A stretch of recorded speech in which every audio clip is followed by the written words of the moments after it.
what you did. You threw her food on purpose. You're wrong and I'm gonna get you punished. The tray crashed to the floor. Hot food splattered everywhere, staining an elderly woman's dress. The entire cabin went silent. Passengers stared in shock. But what this 8-year-old girl did next would lead to a $50,000 check and handcuffs for a flight attendant. How did a simple flight from Atlanta to Lagos become a viral moment of justice? How did an act of kindness from a child expose discrimination that had been happening for years? And how did one meal change multiple lives forever? Let me take you back to the beginning. This is a story about 3 people whose lives collided 35,000 feet in the air. 3 people who had no idea that this ordinary Tuesday would become a day none of them would ever forget. A day that would be captured on video, shared millions of times, and spark conversations about courage, dignity, and standing up for what's right. But before we get to that moment, before we see the food hit the floor and the handcuffs click shut, you need to understand who these people are. Because this isn't just a story about what happened. It's a story about why it happened, and why what came next mattered so much. Let me introduce you to Tehilla. Tehilla is 8 years old. Just 8. Still young enough to sleep with a stuffed animal. Still young enough to hold her mother's hand in parking lots. Still young enough that the world feels big and a little bit scary sometimes. On this particular Tuesday morning, Tahilla woke up at 4 a.m. in her family's small apartment in Atlanta, Georgia. She couldn't sleep. She was too excited, too nervous, because today was the day she'd been waiting for 2 entire years. Today, Tahilla was flying to Lagos, Nigeria, alone, for the very first time in her life. Her parents, David and Grace, were both nurses at Grady Memorial Hospital. If you've ever known a nurse, you know they work hard. 12-hour shifts that often stretch to 14 or 16 hours. Back-to-back doubles. Weekends. Holidays. Christmas mornings and Thanksgiving evenings. They miss birthday parties and school plays and first days of school because someone's grandmother is coding in the ICU or someone's father needs emergency surgery. David and Grace worked those kinds of shifts. The kinds that leave you so exhausted you fall asleep still wearing your scrubs. The kinds where your feet hurt so badly you can barely walk to your car. The kinds where you see things that keep you up at night, even when you're not working. But they did it. They did it because they had a daughter who deserved better. Who deserved opportunities. Who deserved to see the world and know her roots and understand where she came from. For 2 years, every extra dollar went into a jar in their kitchen. A glass jar with a handwritten label that said, Tahilla's Nigeria trip. Every overtime shift David picked up, the extra money went in the jar. Every double Grace worked on her day off, into the jar it went. Birthday money from relatives. Tax refund. The $20 Grace found in an old coat pocket. All of it went into that jar. Tehilla would watch her mother count the money on the first of every month. Watch the pile of bills grow slowly, so slowly. Sometimes it felt like they'd never have enough. Sometimes Grace would count it and sigh because they were still hundreds of dollars short. But they kept saving, kept working, kept believing. And finally, they had enough for a ticket. The night before the flight, Grace spent 6 hours braiding Tahilla's hair. Her fingers worked carefully, precisely, creating perfect cornrows that would last for weeks. They talked while Grace worked. About Nigeria. About Tahilla's grandmother, who she'd only met twice before, when she was too young to remember clearly. About the food and the music and the colors and the chaos of Lagos. David sat with them, still in his scrubs because he'd just gotten home from a shift. He was exhausted, you could see it in his eyes, but he stayed awake. Didn't want to miss this moment. His little girl, about to take her first solo flight across the ocean. He gave Tahilla his old backpack, the one he'd used in nursing school. It was worn and faded but sturdy. And inside, he'd placed something special. A stuffed bunny named Mr. Hops. Mr. Hops wasn't just any stuffed animal. Mr. Hops had belonged to Tahilla's grandfather, David's father, who had passed away just 1 year earlier. Cancer. Quick and brutal and unfair. Tahilla's grandfather had been her best friend. The person who picked her up from school when her parents were working. Who taught her to ride a bike and tie her shoes and stand up for herself. who told her stories about his own childhood and made her laugh until her stomach hurt. Before he died, he gave Tahilla the bunny he'd had since he was a boy. "This is Mr. Hops," he'd said, his voice weak but steady. "He kept me brave when I was scared. He'll keep you brave, too." And then he'd told her something she'd never forgotten. Something that was about to become very, very important. "Tehilla," he'd said, holding her small hand in his much larger one. "Always stand up for people who can't stand up for themselves. That's what makes you strong. Not being big or loud or powerful. Being brave enough to do what's right when everyone else is too scared. Promise me you'll remember that." She'd promised. And she'd kept Mr. Hops with her every single day since. So on this Tuesday morning, Tahilla walked through the Atlanta airport wearing a purple dress her mother had sewn by hand. Her favorite color. The dress had taken Grace 3 weeks to make, sewing late at night after her shifts, wanting it to be perfect. And clutched against Tahilla's chest was Mr. Hops, his soft fur worn from years of hugs. Tahilla was nervous. Her stomach felt fluttery. Her hands were sweaty. She'd never been on a plane alone before. Never been away from her parents for more than a night or two. Now she was about to fly across an entire ocean to a country she barely remembered for an entire summer. But she was also excited. So excited she could barely stand still. She was going to see her grandmother. She was going to eat real Nigerian food and hear Yoruba spoken everywhere, and maybe go to the beach and see where her father grew up. David and Grace walked her all the way to the gate, both of them crying even though they were trying not to. David kept clearing his throat. Grace kept dabbing at her eyes with tissue. "Be brave, baby," Grace whispered, hugging Tehilla so tight she could barely breathe. "Remember who you are," David added, kissing the top of her head. And then Tehilla walked onto that plane, Mr. Hops tucked under her arm, not knowing that in just a few hours, she'd have to be braver than she'd ever been in her entire 8 years of life. Now, let me tell you about Joy. Joy Adebayo was 72 years old, though people often thought she looked older. Hard work ages you. Struggle ages you. Grief ages you. And Joy had known all three intimately. She was flying home to Lagos after spending 3 months in America visiting her son. 3 beautiful months of being cooked for and cared for and treated like the queen she'd never been allowed to be in her younger years. 3 months of rest. Of sleeping in. Of not having to work or worry or hustle. But now it was time to go home. Back to her small house in Lagos. Back to her quiet life.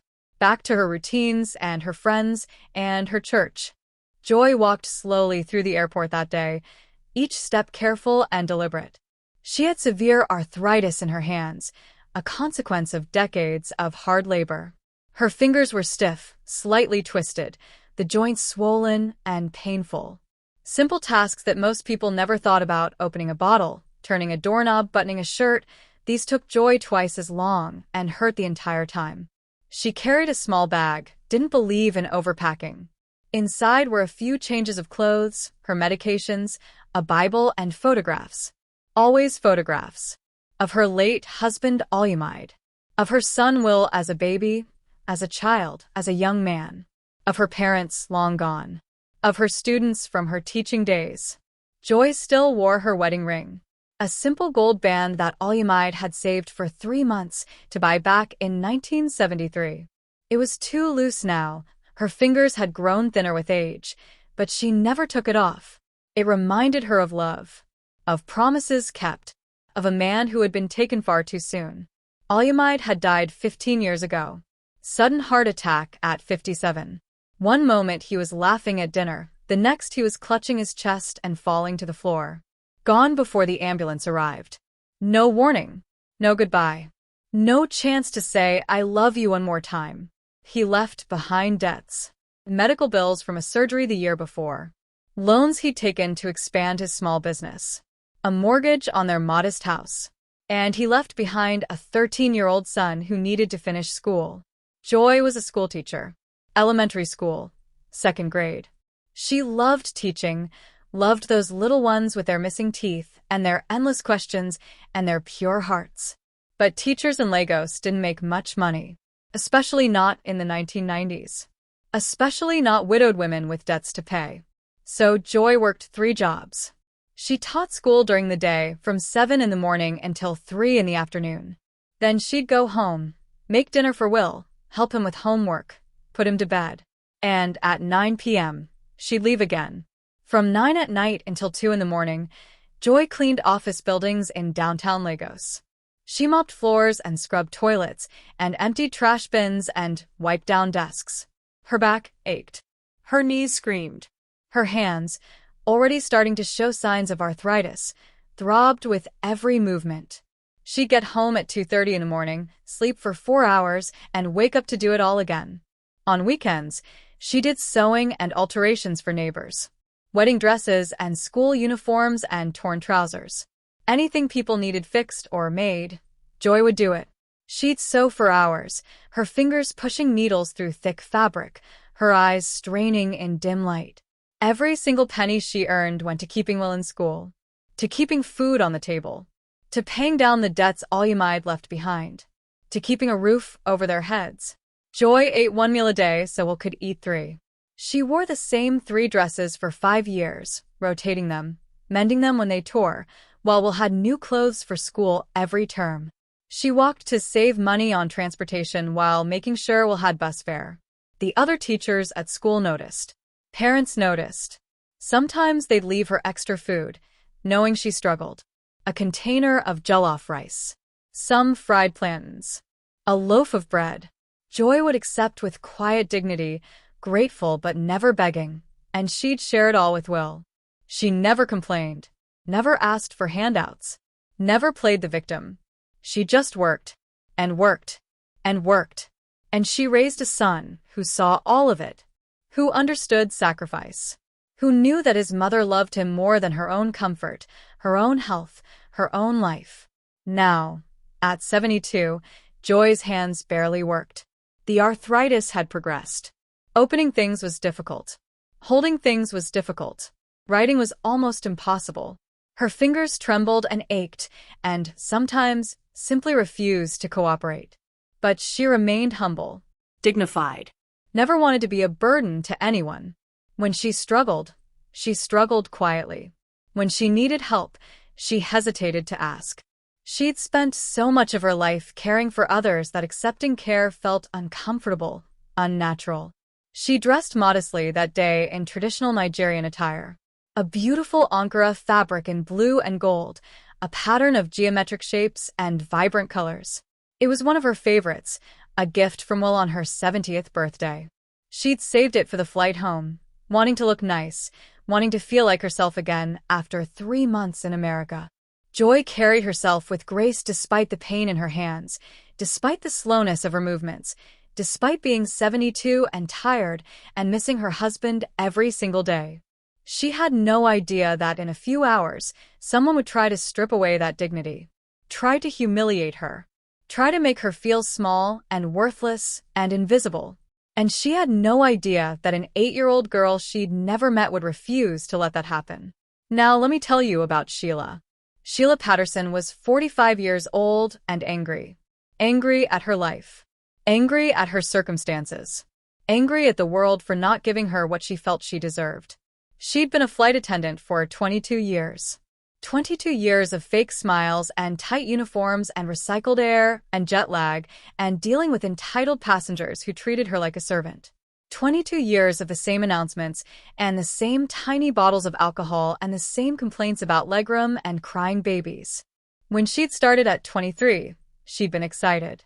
She'd had dreams of traveling the world, seeing exotic places, meeting interesting people. The job had seemed glamorous, sophisticated, important.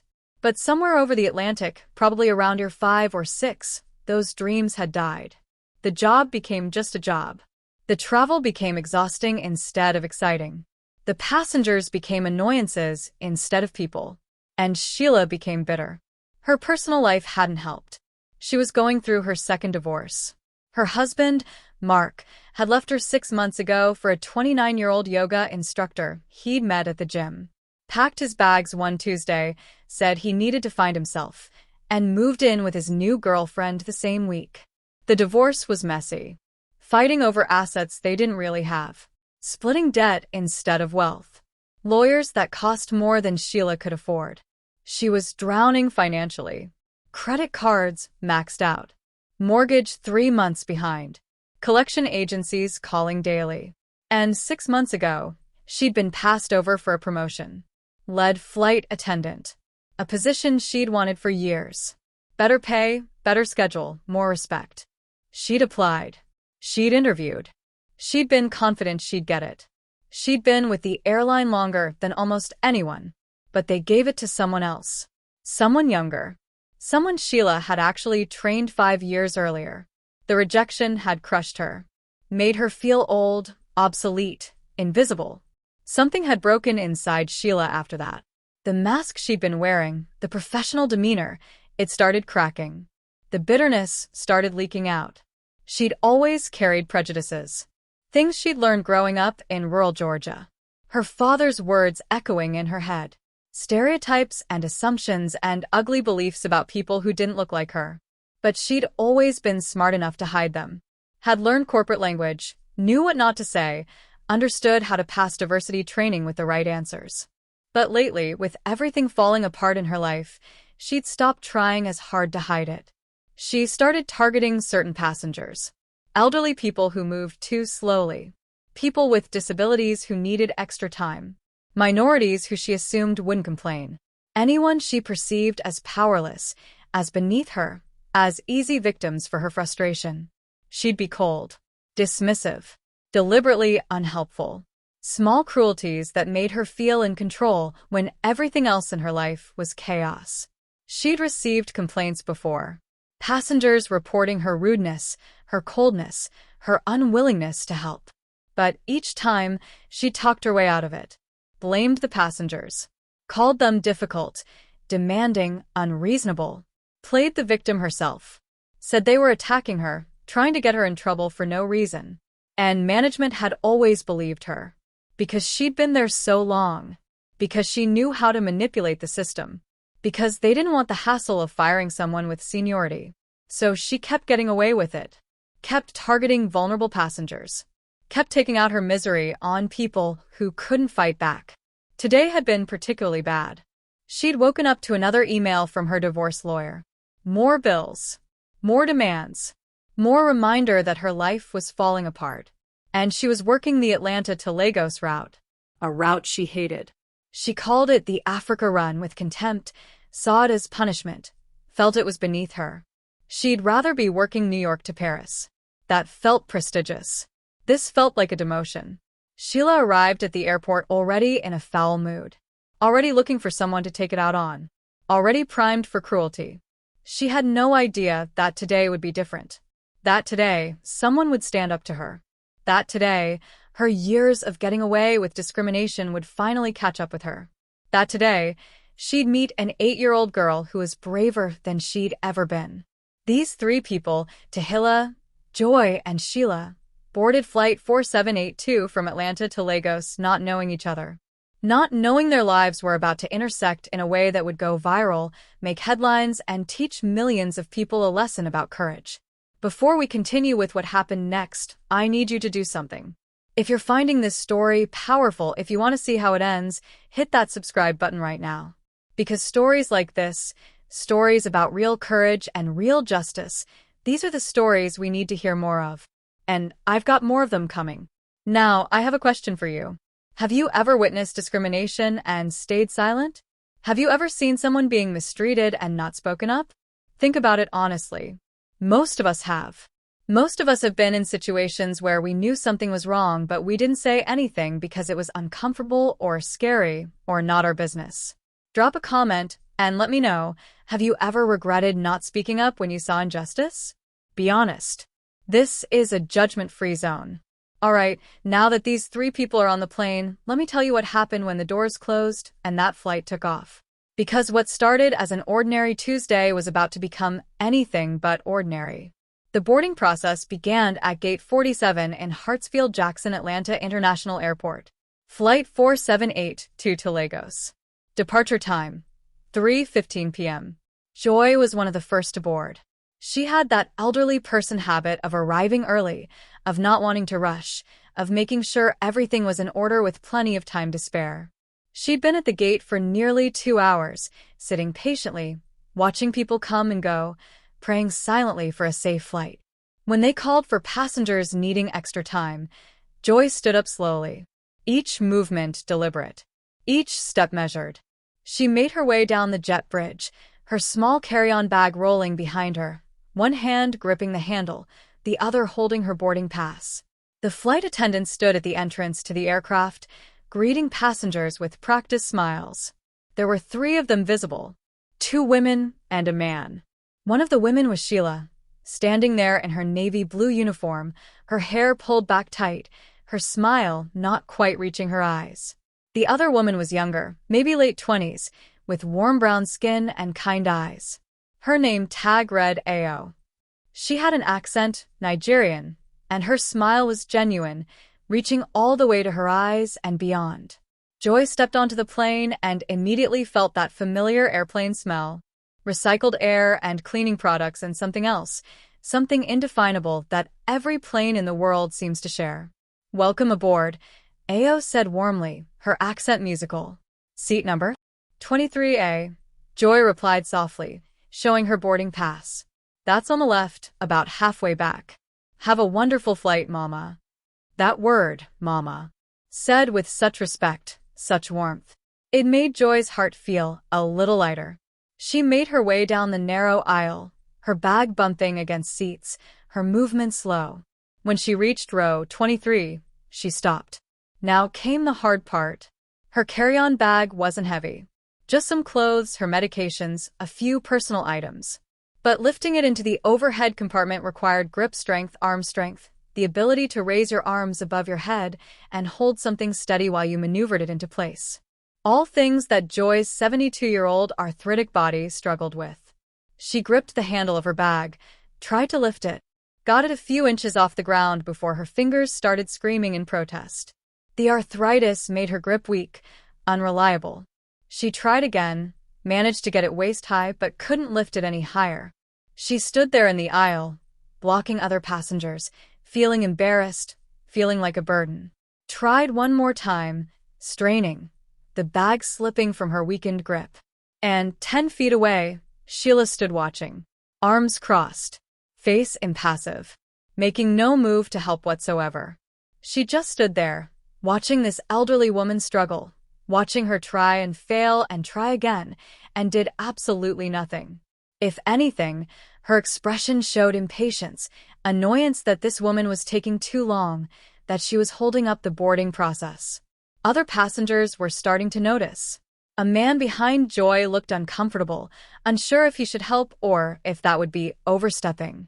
A woman across the aisle frowned, looking from Joy to Sheila and back again, clearly wondering why the flight attendant wasn't helping. Joy tried one more time, and again the bag slipped from her grip, nearly falling to the floor. "Here, Mama, let me help you with that." Ao appeared seemingly out of nowhere, having noticed Joy's struggle from the front of the plane. She took the bag gently from Joy's hands and easily lifted it into the overhead compartment, settling it securely. "There you go," Ao said, patting Joy's shoulder gently. "You're all set." Joy's eyes were watery with gratitude and embarrassment. "Thank you so much, dear. My hands, they don't work like they used to." "No problem at all, Mama," Ao replied, her voice gentle. "That's what I'm here for. You just let me know if you need anything during the flight, okay? Anything at all." Joy nodded, sliding into her window seat, feeling both grateful and humiliated. Grateful for Ao's kindness. Humiliated that she needed help with something so simple. As Ao walked back toward the front of the plane, Sheila pulled her aside into the small galley area. Her voice was low but sharp, meant only for Ao's ears. "Stop babying these passengers." Ao turned, surprised. "Excuse me?" "I said stop babying them," Sheila repeated, her voice tight with irritation. "They need to learn to manage on their own. You can't run back there every time someone has a little difficulty." Ao stared at her colleague, trying to process what she was hearing. Sheila, she needed help. She has arthritis. She couldn't lift her bag. Then maybe she shouldn't be traveling alone, Sheila shot back. "We're not personal assistants." We're here to serve drinks and ensure safety, not to coddle people who can't handle basic tasks. Ao wanted to argue, wanted to point out that helping passengers was literally part of their job description, that kindness cost nothing, that the woman was 72 years old and deserved a little compassion. But she could see the look in Sheila's eyes, the hardness there, the bitterness. This wasn't a conversation that was going anywhere productive. So Ao just bit her tongue, nodded slightly, and walked away, troubled by the interaction but not wanting to escalate on a 6-hour flight they'd be working together. Sheila stood in the galley, arms still crossed, watching the passengers board with barely concealed contempt. 5 minutes later, Tehilla boarded. She walked down the aisle slowly, clutching Mr. Hops against her chest with one arm, pulling her small backpack with the other. Her eyes were wide, taking in everything. The curved ceiling of the plane, the rows of seats stretching back, the little windows showing the tarmac outside, the overhead compartments and reading lights and air vents. Everything was new, slightly overwhelming, exciting and terrifying all at once. Her seat was 25C, an aisle seat 2 rows behind Joy. She found it easily, the numbers clearly marked, and stopped. Now she faced her own overhead compartment challenge. Her backpack wasn't heavy, but she was small. 8 years old, not even 4 feet tall yet. The overhead compartment looked impossibly high. She stood on her tiptoes, tried to lift the backpack up. Couldn't even get close. Tried again, straining. Mr. Hops tucked awkwardly under one arm while she used both hands for the backpack. Across the aisle sat Jim. White man, probably mid-50s, wearing an expensive suit and already buried in his laptop. He'd placed his own bag easily, hadn't needed any help. Now he sat there, fingers flying across his keyboard, completely ignoring the small child struggling right next to him. He saw her. He definitely saw her in his peripheral vision. But he didn't look up, didn't offer to help. Just kept typing, kept working, kept pretending he didn't notice. Here, sweetheart, let me get that for you. Ao again. She'd been watching, had seen Tahilla struggling. She appeared at the child's side with that same warm smile, took the backpack gently, and placed it in the overhead bin. There you go. All set. Then she did something wonderful. She knelt down, bringing herself to Tahilla's eye level. Is this your first time flying alone? Tahilla nodded, suddenly shy, clutching Mr. Hops tighter. You're going to do great, Ao said encouragingly. You're so brave. Do you see this button right here? She pointed to the call button above Tahilla's seat. If you need anything during the flight, anything at all, you press this button, and I'll come help you. Okay. Tahilla's voice was small but grateful. Okay. Thank you, ma'am. You can call me Ao, the flight attendant said, smiling at the stuffed bunny. And who is this handsome fellow? Tehilla held up Mr. Hops. This is Mr. Hops. My grandpa gave him to me. Well, it's very nice to meet both of you, Tehilla and Mr. Hops. Ao stood up, gave Tahilla's shoulder a gentle squeeze. You're going to have a wonderful flight. As Ao walked away, Tahilla settled into her seat, arranged Mr. Hops carefully on her lap, and looked around with nervous excitement. From the galley, Sheila had observed this entire interaction, and she rolled her eyes. The plane filled up over the next 20 minutes. Passengers finding their seats, stowing luggage, getting settled. The sounds of a plane preparing for departure. Overhead bins clicking shut. Seat belts clicking together. The murmur of conversations in multiple languages. English, Yoruba, Igbo, French. The doors closed. The safety demonstration began. Ao and another attendant went through the motions, pointing out exits and oxygen masks and life vests. Most passengers ignored them, scrolling through phones in airplane mode or reading or talking. Tehilla watched every second, fascinated and nervous, wanting to make sure she knew what to do if something went wrong. The plane pushed back from the gate, taxied toward the runway. The captain's voice came over the intercom with the standard announcements. Flight time approximately 6 hours. Weather looks good. Sit back, relax, enjoy the flight. And then they were airborne, the ground falling away beneath them, Atlantis shrinking into a patchwork of buildings and roads and green spaces. Tehilla pressed her face to the window 2 rows back, watching the world get smaller. Her stomach did little flips, partly from the altitude change, partly from nerves, partly from pure excitement. The seatbelt sign stayed on for the first 20 minutes. Once they reached cruising altitude and the sign dinged off, people started moving around, getting comfortable, pulling out books and tablets, reclining seats, visiting bathrooms. Joy sat quietly in her window seat, looking out at the clouds. She'd been sitting for about 15 minutes when she realized she needed to take her medication. Her arthritis medication. She took it twice a day, morning and evening, and she was already a little late on her evening dose. She reached into her purse, pulled out the small orange prescription bottle, shook out one pill, but she needed water to take it. Always had to take pills with water or they'd get stuck in her throat. She looked around, saw the call button, hesitated.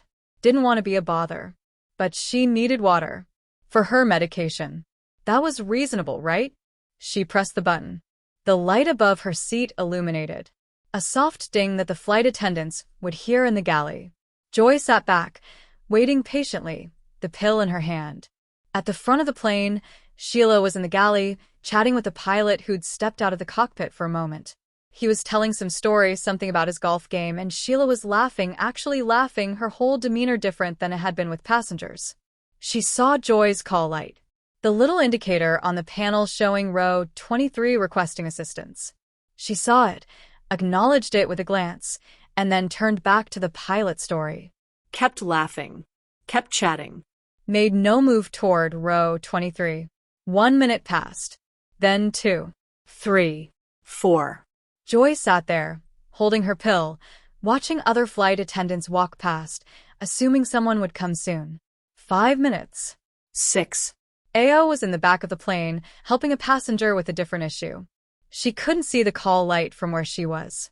Finally, at the 7-minute mark, Sheila finished her conversation with the pilot. She sighed heavily, as if being asked to do her job was an enormous imposition, and walked slowly toward row 23. She arrived at Joy's seat with a blank expression. Not hostile, not friendly. Just flat. Empty. Yes. Not. How can I help you? Not what do you need?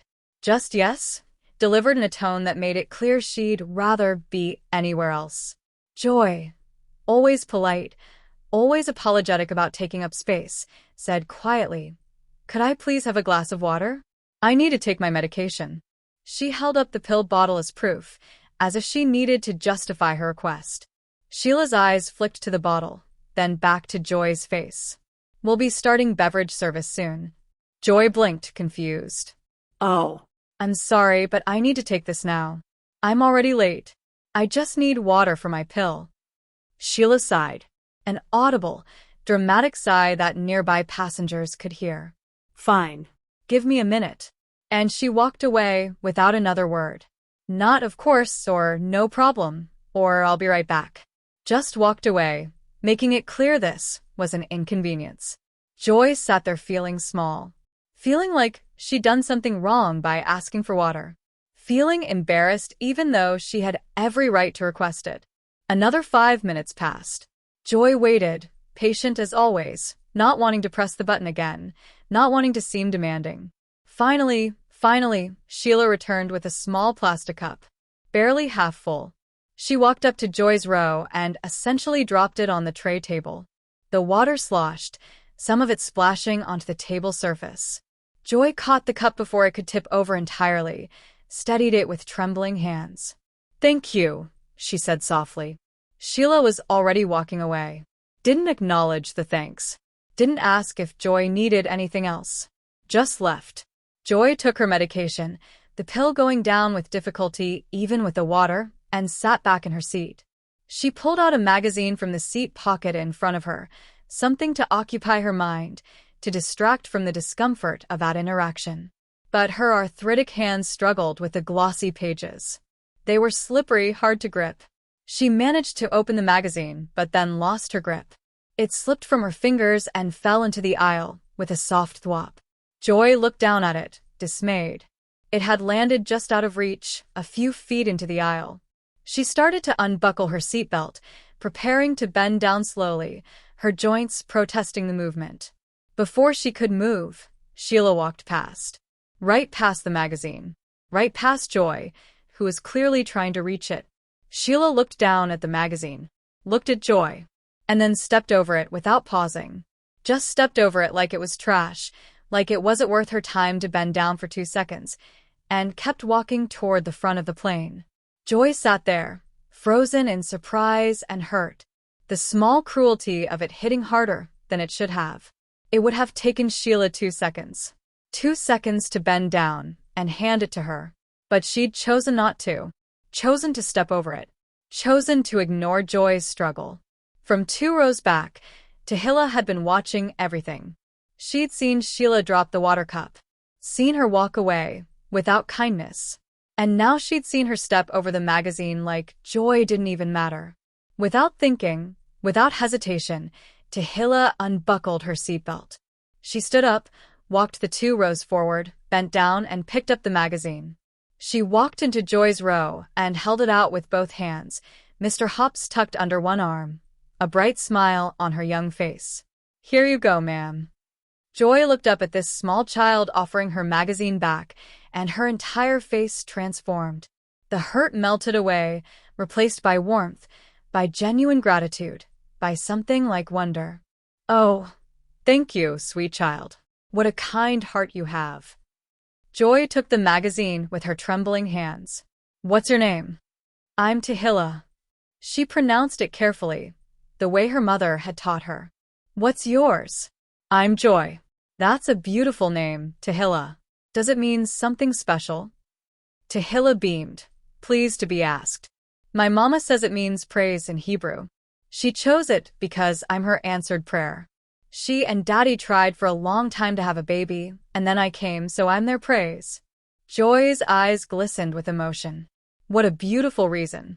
What a blessed child you are." Tehilla noticed the stuffed bunny under her own arm and held him up. "This is Mr. Hops." Joy smiled at the worn bunny. "He looks very well loved. Have you had him a long time?" "My grandpa gave him to me," Tehilla said, her voice getting quieter. "Before he died. He said Mr. Hops would keep me brave." Something in Joy's expression shifted, deepened. She reached out slowly, her arthritic fingers gently touching the bunny's soft ear. "Your grandfather sounds like he was a very wise man." "He was the best," Tehilla said, her 8-year-old face showing grief beyond her years. "I miss him every day." "Do you have a grandpa?" Joy shook her head slowly. "My grandparents passed long ago. But I had a husband who was like a grandfather to many children in our community. He passed away 15 years ago. I miss him every day too." And just like that, a connection formed. 2 people, 64 years apart in age, bonding over loss, over love, over the ache of missing someone who's gone.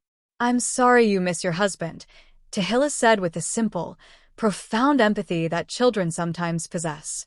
"It's really hard when people you love die." "It is," Joy agreed, her voice thick.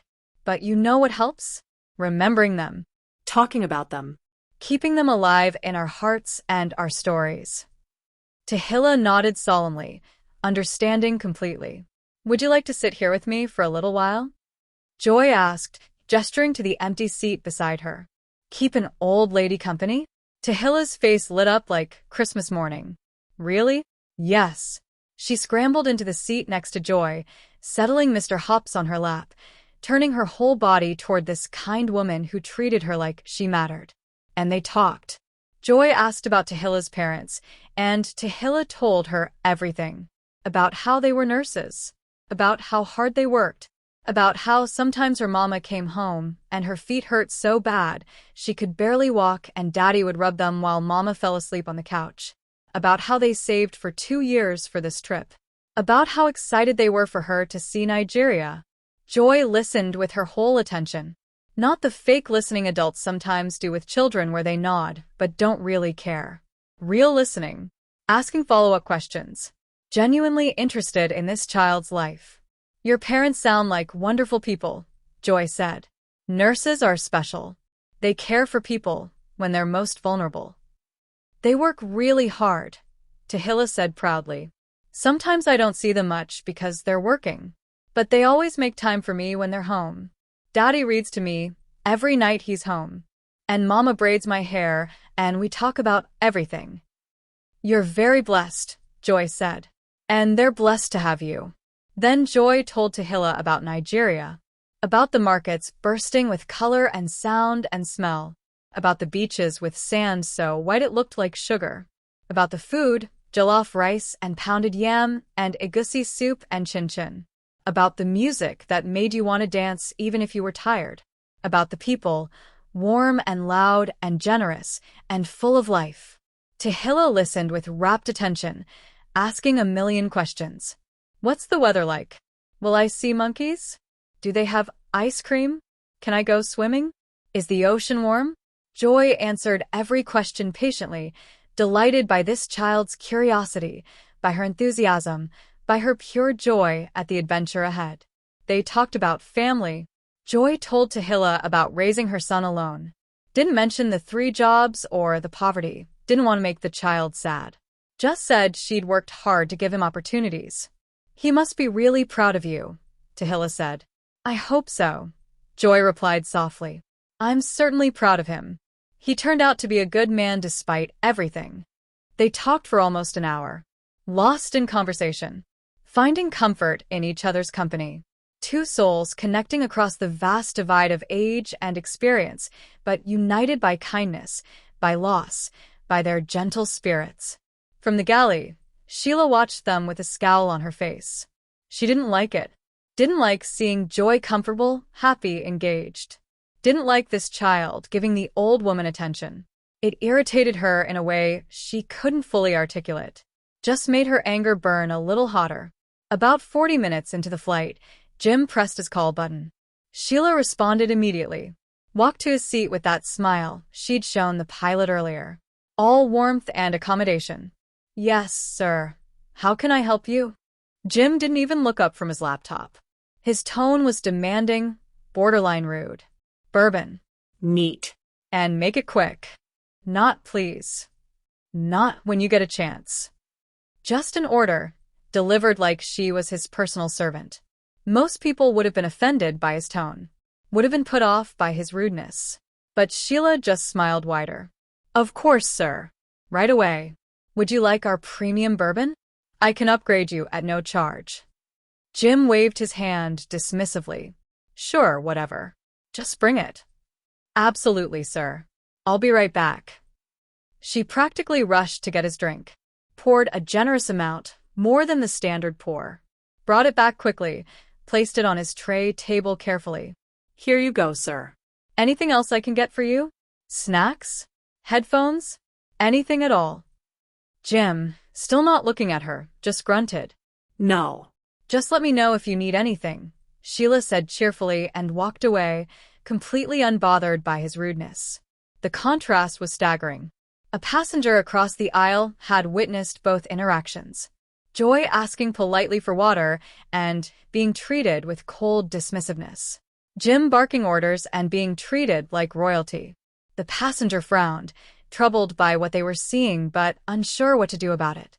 A little while later, the cabin temperature dropped as they reached cruising altitude. The air conditioning kicked in stronger, that recycled airplane air that's always either too hot or too cold. Joy felt the chill, felt goosebumps rising on her arms. She rubbed them, trying to generate warmth, but it wasn't enough. Her old bones felt the cold more acutely now. She hesitated, really hesitated before pressing the call button again. Didn't want to be that passenger. Didn't want to seem demanding. But she was genuinely cold, and she knew she'd be miserable for the next 5 hours if she didn't get a blanket. She pressed the button. The light illuminated above her seat. And stayed on. And stayed on. And stayed on. 1 minute. 2. 3. 4. 5. Sheila was in the galley, clearly visible from Joy's seat. She could see the call light on the panel. She was looking right at it. And she was deliberately ignoring it. She busied herself organizing supplies that didn't need organizing. Rearranging cups. straightening napkins. Anything to avoid responding to that call button. Ao was serving drinks in the back section of the plane. She couldn't see the call light from where she was. 6 minutes passed. 7. Joy sat there shivering slightly, wondering if she should just press it again, or if that would make her seem pushy. Finally, Ao finished in the back and headed toward the front galley. She saw the call light, saw Sheila ignoring it, and her face tightened with frustration. Sheila, row 23 is calling. I'm busy, Sheila said without looking up from her pointless organizing. Ao stared at her for a moment, jaw tight. Then she said simply, I'll get it. She walked to Joy's row, and her expression softened immediately. Yes, Mama. What do you need? Joy looked embarrassed. I'm so sorry to trouble you, dear. It's just gotten quite cold. Could I possibly have a blanket? Of course, Ao said warmly. Let me grab one for you right now. Would you like a pillow too? Oh, no, just the blanket is fine. I don't want to be a bother. Mama, you're no bother at all, Ao said firmly. That's what I'm here for. She returned quickly with a blanket and a pillow anyway, because she was kind, because she saw an elderly woman who needed comfort. She draped the blanket gently around Joy's shoulders, made sure it was tucked in nicely, placed the pillow beside her. There you go. You stay warm now, okay? You're so kind, Joy said, her voice emotional. Thank you so much. It's my pleasure, Mama. As Ao walked back toward the galley, Sheila grabbed her arm, pulled her aside roughly. I told you to stop coddling these people. Her voice was low, but seething with anger. These people? Ao repeated, her voice sharp. Sheila, she asked for a blanket. She's cold. She's manipulating you, Sheila hissed. They always want something extra. Always asking for special treatment. You're encouraging it. Ao pulled her arm free. That's not appropriate, Sheila. That's actually really problematic. I've been doing this job for 22 years, Sheila snapped. Don't lecture me about what's appropriate. You want to know why you haven't been promoted? Because you're too soft. Because you let passengers walk all over you. Ao's eyes flashed with anger. No, I haven't been promoted because I don't treat passengers like garbage. There's a difference between being professional and being cruel. Watch your mouth, Sheila warned. Or what? Ao challenged. You going to report me? For being kind to passengers? For doing my job with basic human decency? They stared at each other, the tension crackling between them like static electricity. Sheila turned away first, her face flushed with anger. Just stay out of my section, she muttered. Your section is the whole plane, Sheila, Ao said quietly. We're supposed to work together. We're supposed to take care of people. But Sheila had already walked away, retreating to the front galley, her bitterness growing with every passing minute. Passengers were starting to notice the pattern. The way Sheila treated some people versus others. The coldness toward Joy. The warmth toward Jim. The deliberate ignoring of call buttons. The heavy sighs and dismissive responses. A Nigerian woman across the aisle leaned over to her husband and whispered in Yoruba, her voice troubled. She'd been watching. She'd seen everything. And she was disturbed by what she was witnessing. Tehilla had returned to her seat, but she was still watching. Still paying attention. She was only 8, but she wasn't stupid. She could see what was happening. Could see that the flight attendant was being mean to Miss Joy. Could see that she treated the white businessman completely differently. Could see the unfairness of it all. And it made something burn in her chest. Something hot and uncomfortable and righteous. Her grandfather's words kept echoing in her head. Always stand up for people who can't stand up for themselves. But she was 8. What could an 8-year-old do? She clutched Mr. Hops and watched and waited, not knowing that very soon, she'd find out exactly what an 8-year-old could do. Joy sat in her seat, wrapped in the blanket Ao had brought, trying to make herself invisible. She'd spent a lifetime trying not to be a burden, trying not to take up space, trying to be grateful for scraps of kindness. She didn't complain about Sheila's treatment. Didn't say anything to other passengers. Just sat quietly, looking out the window at the clouds, thinking about her late husband, wondering what he would say if he could see this. Probably he'd tell her to speak up. to demand better treatment, to stand up for herself. But Joy had never been good at that, had never felt entitled to demand anything, had always just endured, survived, kept her head down. The flight continued. An hour passed, then 90 minutes. Sheila's hostility toward Joy was now obvious to anyone paying attention. The coldness, the dismissiveness, the way she'd help Jim with a smile, but ignored Joy's call button for 10 minutes. It was creating an atmosphere on the plane. A tension. Passengers shifting uncomfortably, unsure if they should say something, unsure if they were reading the situation correctly, unsure if it was their place to get involved. So they did what most people do. They looked away. They focused on their movies or books or sleep. They told themselves it wasn't their business, that surely someone else would handle it, that they didn't want to cause a scene. And Sheila got bolder, more comfortable in her cruelty, because no one was stopping her, because she'd been getting away with this for years, because she knew how to work the system, how to play the victim if anyone challenged her. But what Sheila didn't know, what she couldn't have predicted, was that she was about to run into someone who didn't care about systems or politics or keeping quiet. Someone who'd been taught that standing up for what's right matters more than being comfortable. Someone who was only 8 years old, but had the courage of someone 10 times her age. The meal service was about to begin, and everything was about to change. Now let me ask you something. Have you ever been on a plane or in a public place and witnessed someone being treated unfairly? Maybe you saw discrimination. Maybe you saw someone being cruel to an elderly person or someone with a disability. Maybe you saw injustice happening right in front of you. And did you speak up? Or did you stay silent, telling yourself it wasn't your business? Drop a comment below and be honest. No judgment. Most of us have stayed silent when we should have spoken up. But recognizing that is the first step to doing better next time. And if this story is resonating with you, if you want to see what happens when Tehilla finally reaches her breaking point, you need to subscribe right now.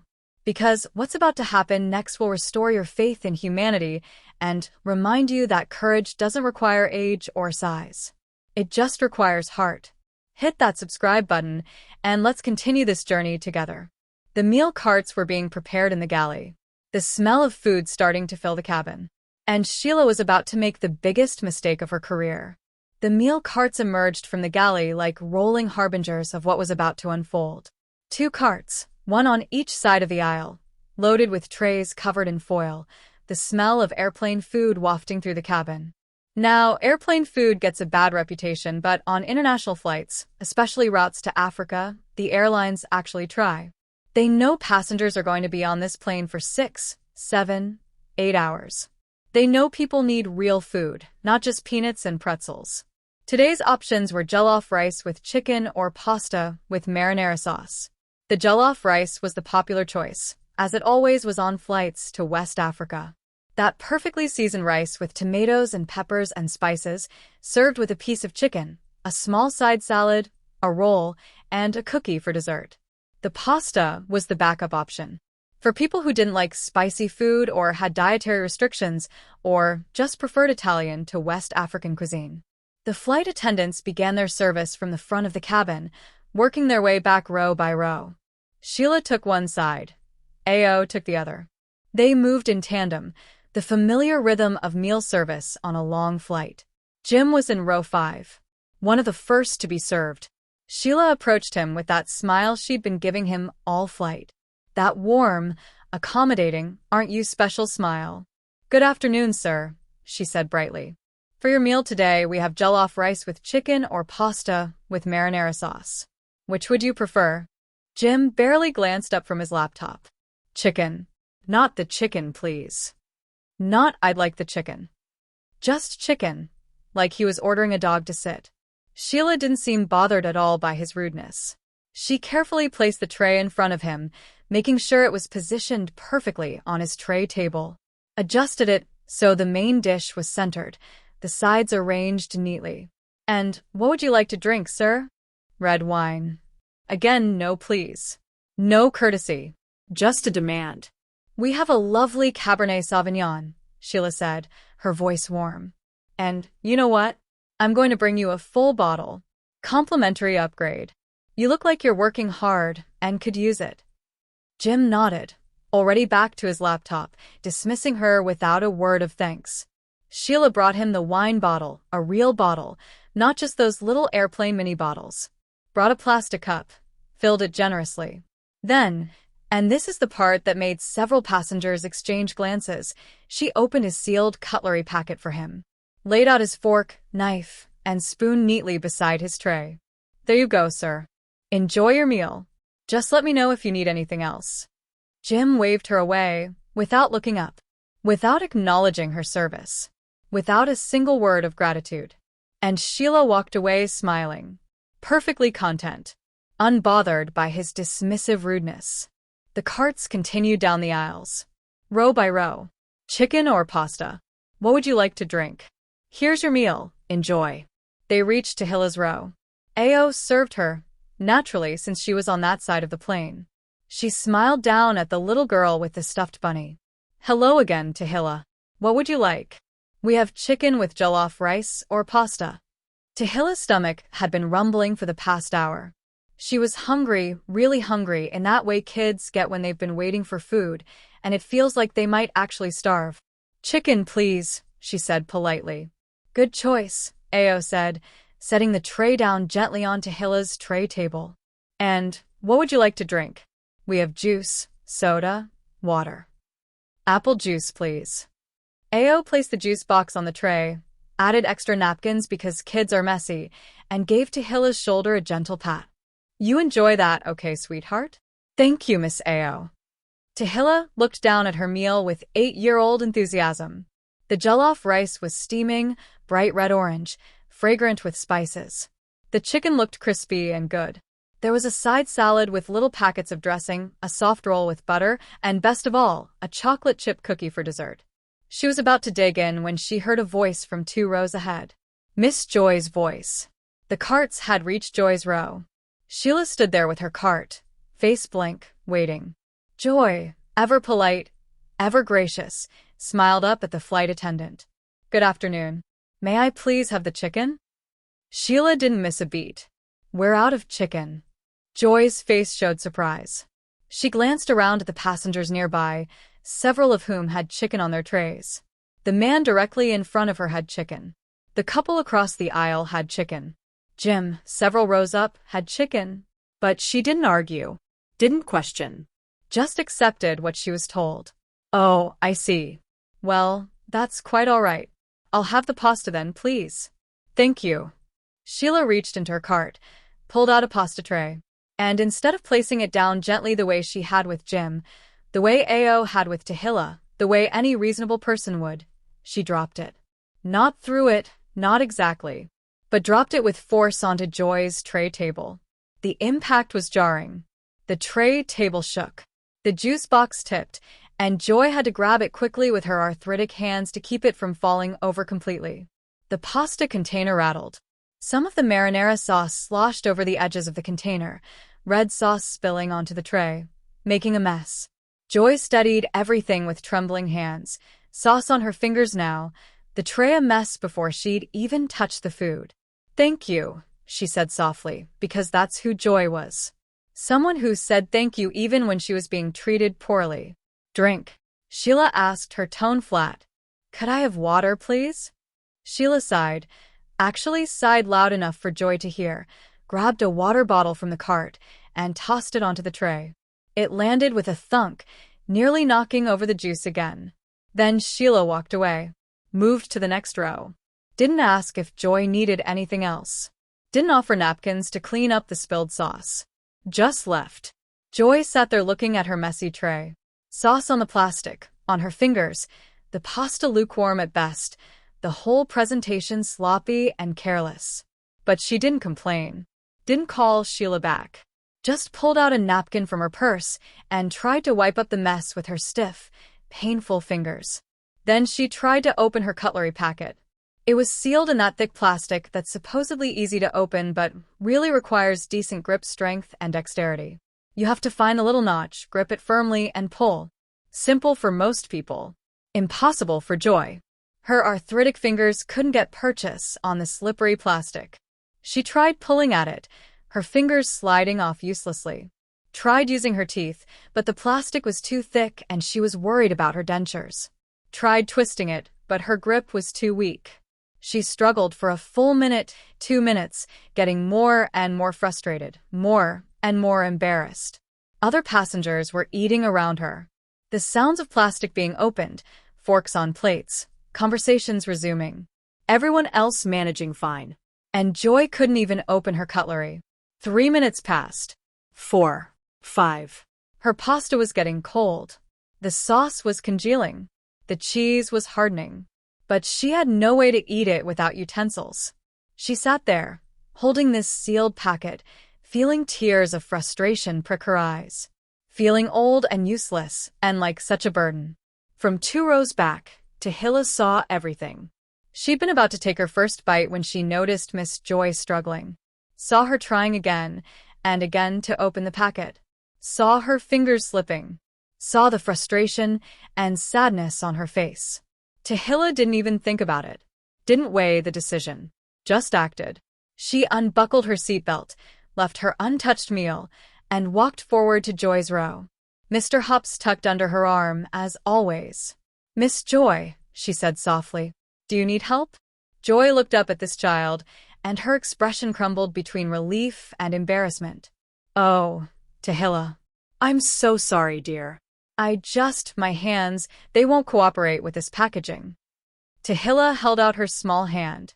"Here, let me." Joy handed her the packet, and Tehilla's young, strong fingers found the notch easily.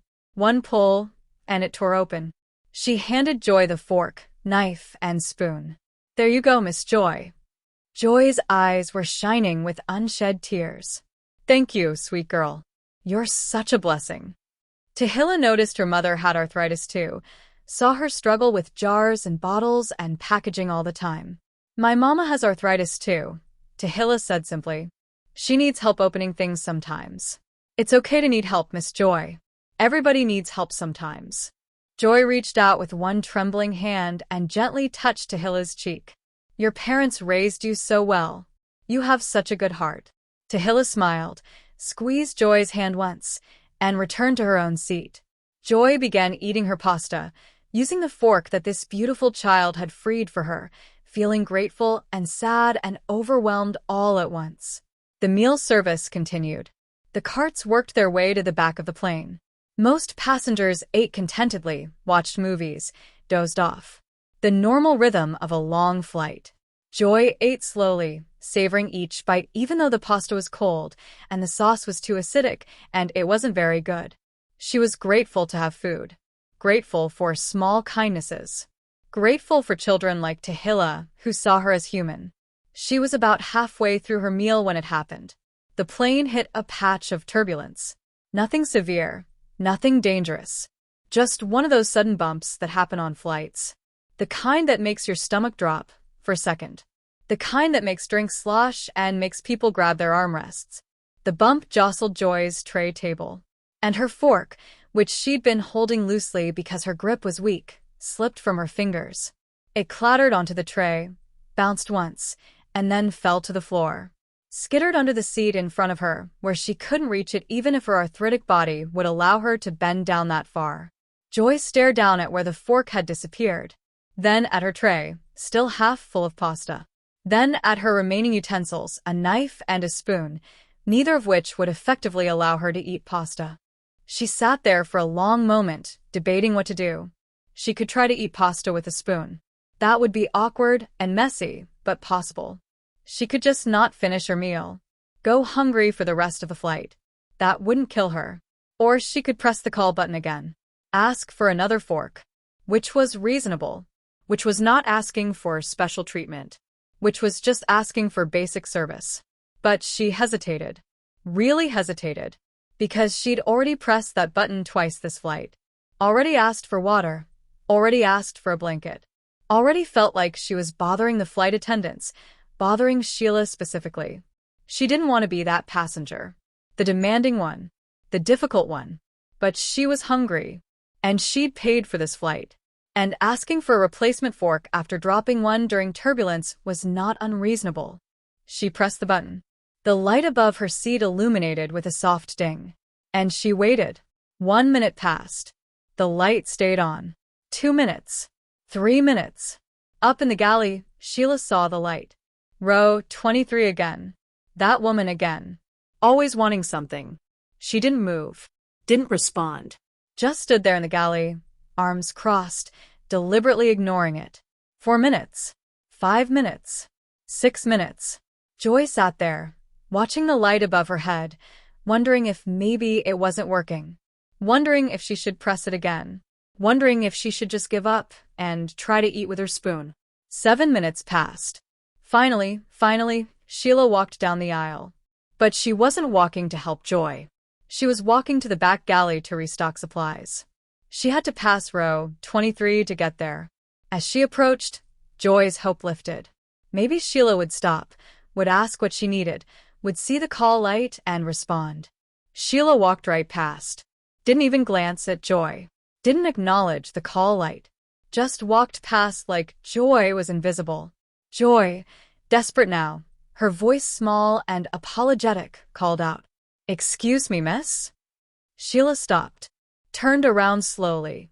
Her expression was one of exaggerated patience, the kind you give a child who's interrupting you for the 10th time. What is it now? The emphasis on now.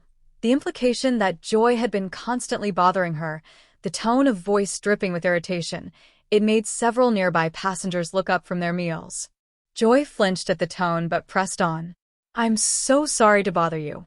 I dropped my fork during that turbulence. Could I please have another one?" She hated how her voice sounded. Small. Apologetic. Like she was asking for something outrageous instead of a simple piece of cutlery. Sheila stared at her for a beat, then said, loud enough that passengers 3 rows in every direction could hear clearly, "You people are always asking for something extra." The words hung in the air like smoke. Acrid. Ugly. Unmistakable in their meaning. You people. Joy's face showed shock, hurt, confusion. I just dropped my fork. I just need another fork to eat my meal. Can't you just use your spoon? Sheila shot back, her voice sharp. "It's pasta," Joy said, her voice barely above a whisper now.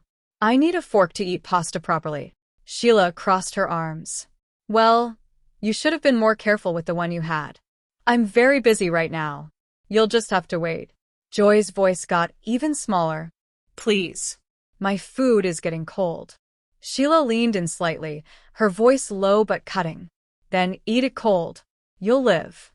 She turned and walked away, leaving Joy sitting there, humiliated, tears forming in her eyes.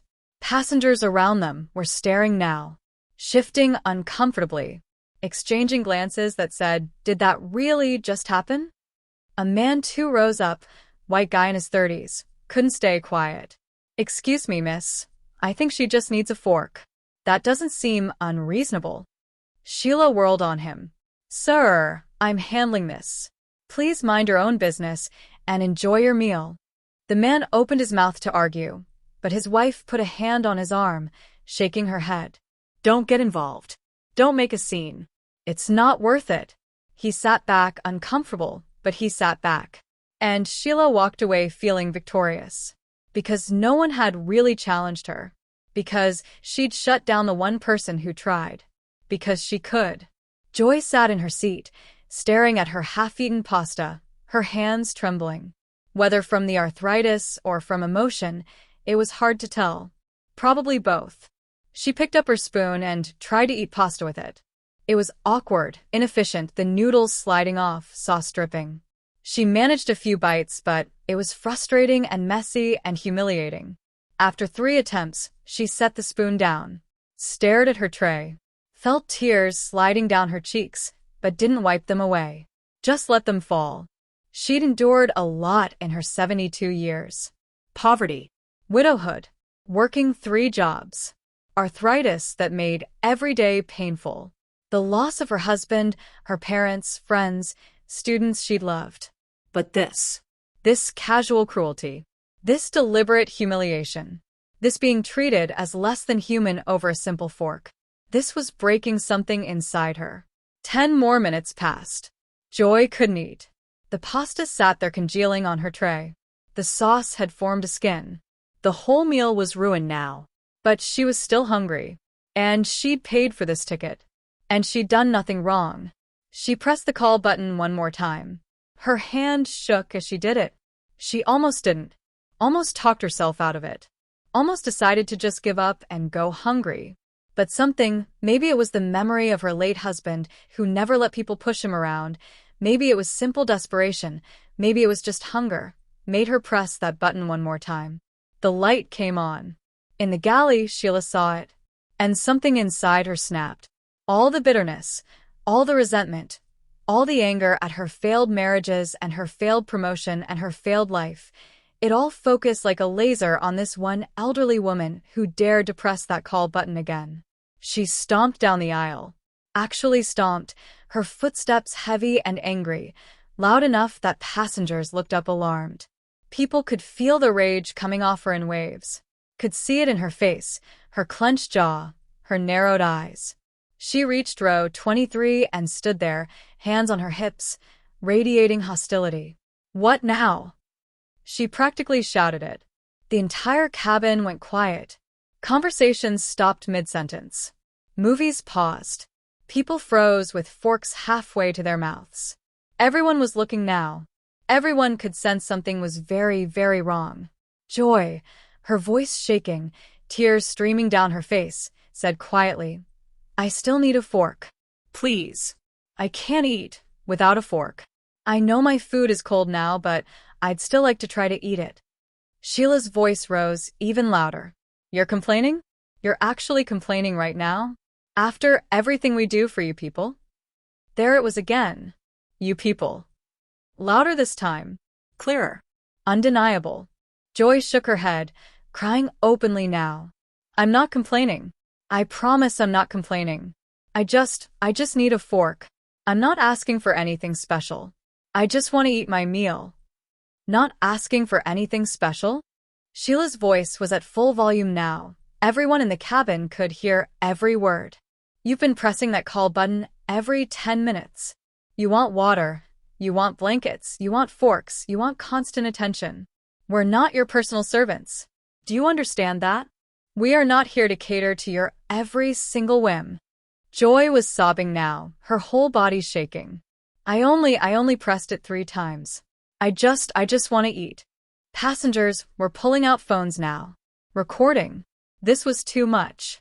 This was clearly, obviously wrong. This needed to be documented. Sheila was beyond reason now. Beyond professionalism. Beyond any semblance of control. "You want special treatment?" she shouted. "You want us to bend over backwards for you? You want everything handed to you?" And then, in a movement so sudden that several passengers gasped out loud, Sheila's hand swept across Joy's tray. The tray table, not fully locked, flipped up slightly from the force. Everything went flying. The pasta container launched into the air, spinning, sauce spraying in an arc. The plate it sat on crashed to the floor with a loud crack, shattering. Pasta noodles flew everywhere, hitting the seat in front, the window, the floor, Joy's lap. The water bottle flew, hit the window, water exploding across the cabin, soaking Joy's dress, the seat, everything. The juice box launched sideways, hit the aisle, burst open, juice spreading across the floor. Red marinara sauce splattered across Joy's beautiful Ankara dress, the one Will had given her, the one she'd saved for this flight home. Sauce on her chest, her lap, her arms, staining the blue and gold fabric with streaks of red. Food was everywhere.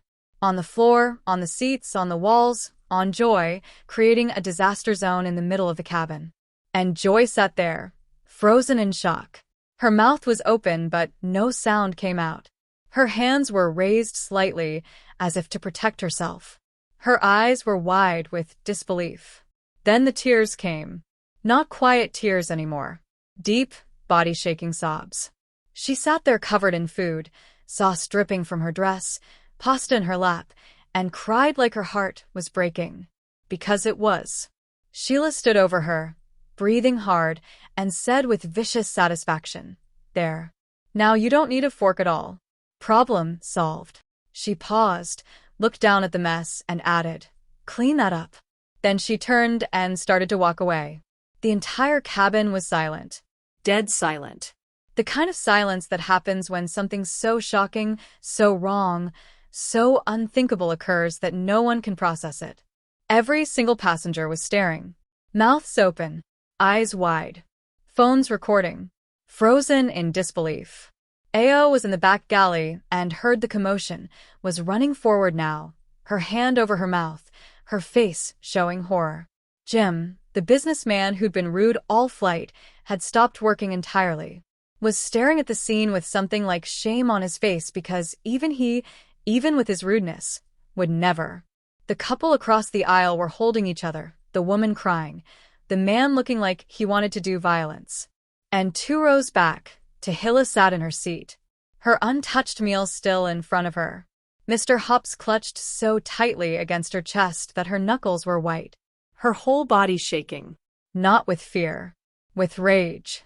Pure, righteous, 8-year-old rage. She'd watched the whole thing. Watched Sheila refuse to help. Watched her shout at Miss Joy. Watched her sweep that food across the cabin. Watched her humiliate this kind, gentle woman who'd done nothing wrong. And something her grandfather said, something she'd carried with her every day since he died, echoed in her head so loudly it drowned out everything else. Always stand up for people who can't stand up for themselves. That's what makes you strong. Every adult on this plane was sitting down.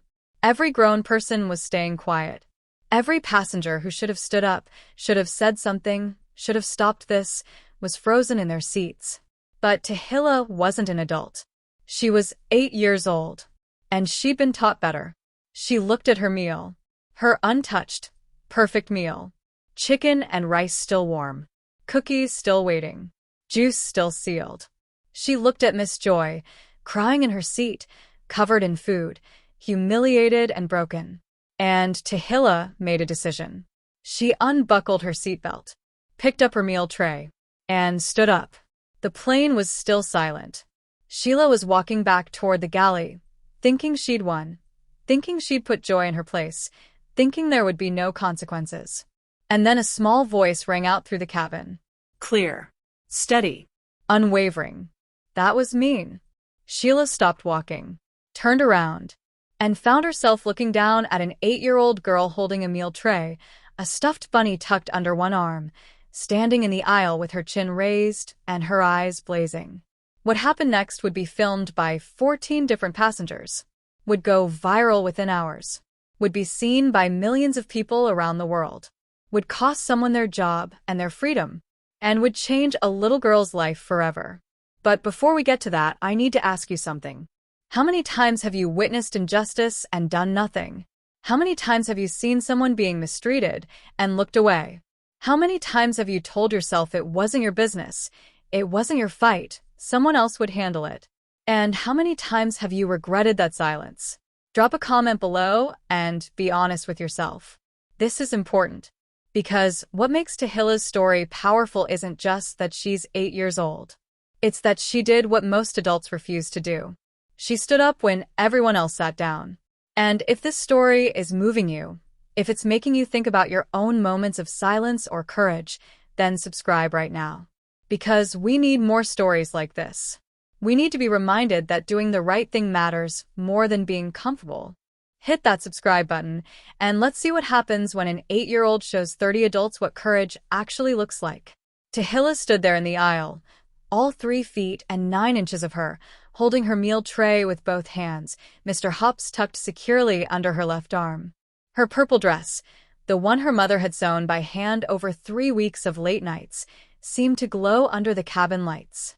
The entire plane was still frozen in that shocked silence. Every eye on the scene. Joy sobbing in her seat, covered in food. Sheila standing near the galley, her back to the cabin, thinking she'd won. And this little girl, this 8-year-old child, standing in the aisle about to do what 30 adults had been too afraid to do. Tehilla's voice rang out clear and strong, cutting through the silence like a bell. That was mean. 3 words. Simple words. The kind of words a child uses because they don't know how to dress up truth in polite language yet. Sheila stopped mid-stride. turned around slowly, and found herself looking down at Tahilla. For a moment, Sheila's face showed surprise. She clearly hadn't expected anyone to challenge her, let alone a child. Then her expression hardened into condescension. "Excuse me?" Tahilla didn't flinch, didn't back down. Just stood there holding her tray and repeated herself, louder this time. "That was mean. That was really, really mean. You hurt her on purpose." Sheila's voice dripped with dismissive authority. "Little girl, go back to your seat. This doesn't concern you." "Yes, it does." Tahilla's voice was stronger now, more confident. "She's my friend, and you hurt my friend." Sheila waved her hand dismissively, the way you'd shoo away a fly. "You don't know what you're talking about. It was an accident. Now sit down before I call the captain." And this is where Tehilla showed courage that most adults will never possess in their entire lives. She said one word. Just one word. But she said it with such conviction, such absolute certainty, that it made passengers sit up straighter in their seats. No. The word hung in the air. A child refusing a direct order from an adult authority figure. An 8-year-old saying no to someone who'd been using intimidation and position to bully people for years. Sheila blinked, genuinely surprised. She wasn't used to being defied, especially not by children. "What did you say to me?" Tahilla took a breath. And then she said everything that needed to be said. Everything that every adult on that plane had been thinking but was too afraid to voice. "I said no. It wasn't an accident. I saw you. Everyone saw you." She gestured around the cabin at the passengers watching. "You threw her food on purpose. You hurt her on purpose. You've been mean to her since she got on the plane." Sheila's face was reddening now, anger and embarrassment mixing. "You have no idea what you're—" "I saw you ignore her when she needed water," Tahilla continued, her voice getting stronger with each word. "I saw you drop her cup. I saw you step over her magazine when she dropped it. I saw you ignore her call button for blankets. I saw you be mean to her every single time." Passengers were nodding now, murmuring agreement, because this child was saying what they'd all witnessed. Tahilla pointed at Jim, the businessman who was now looking deeply uncomfortable in his first-class seat. "You wouldn't do that to him. You gave him free wine. You opened his fork for him. You smiled at him even when he was rude. But you won't even be nice to Miss Joy." Jim sank lower in his seat, unable to meet anyone's eyes. "You're only mean to her because she looks like me." Tahilla's voice broke slightly, but she pushed through. "Because her skin is brown like mine. Because you think nobody will care. Because you think you can get away with it." Sheila's voice rose, defensive and sharp. "That's not true. How dare you accuse me of— But I care." Tahilla cut her off, and her voice was suddenly thick with emotion. "And she matters.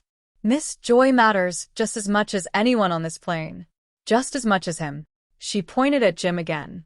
"Just as much as you." Sheila was sputtering now, her carefully constructed defenses crumbling in the face of this child's simple truth. "I didn't. This is ridiculous. You can't just—" But Tehilla had already turned away from her. She walked deliberately to Joy's row, her meal tray held carefully in front of her, and placed it gently on Joy's tray table.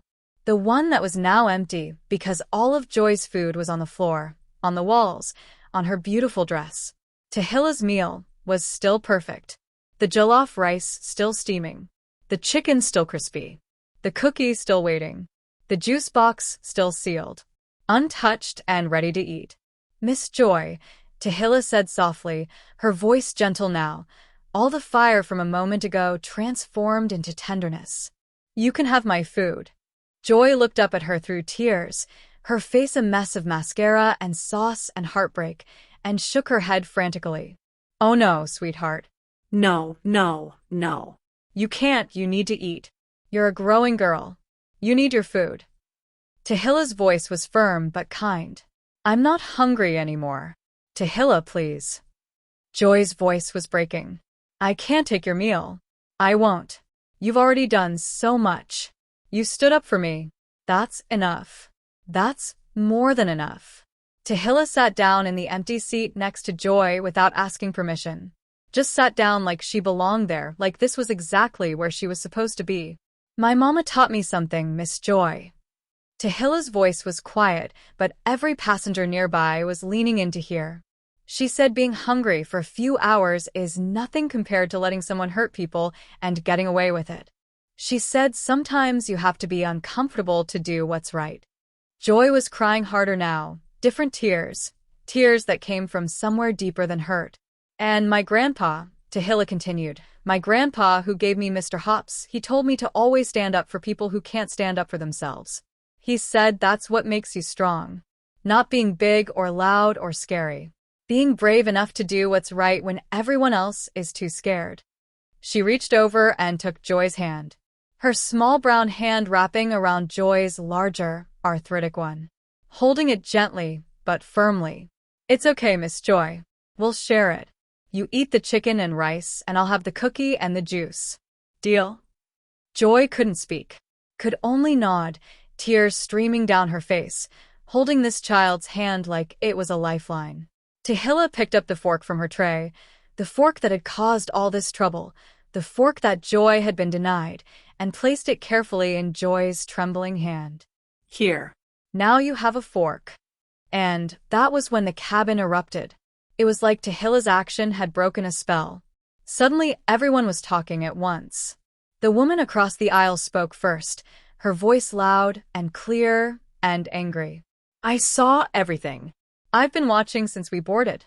That flight attendant has been deliberately targeting that woman. This was completely uncalled for. A man 3 rows back stood up. I saw it too. The differential treatment was obvious.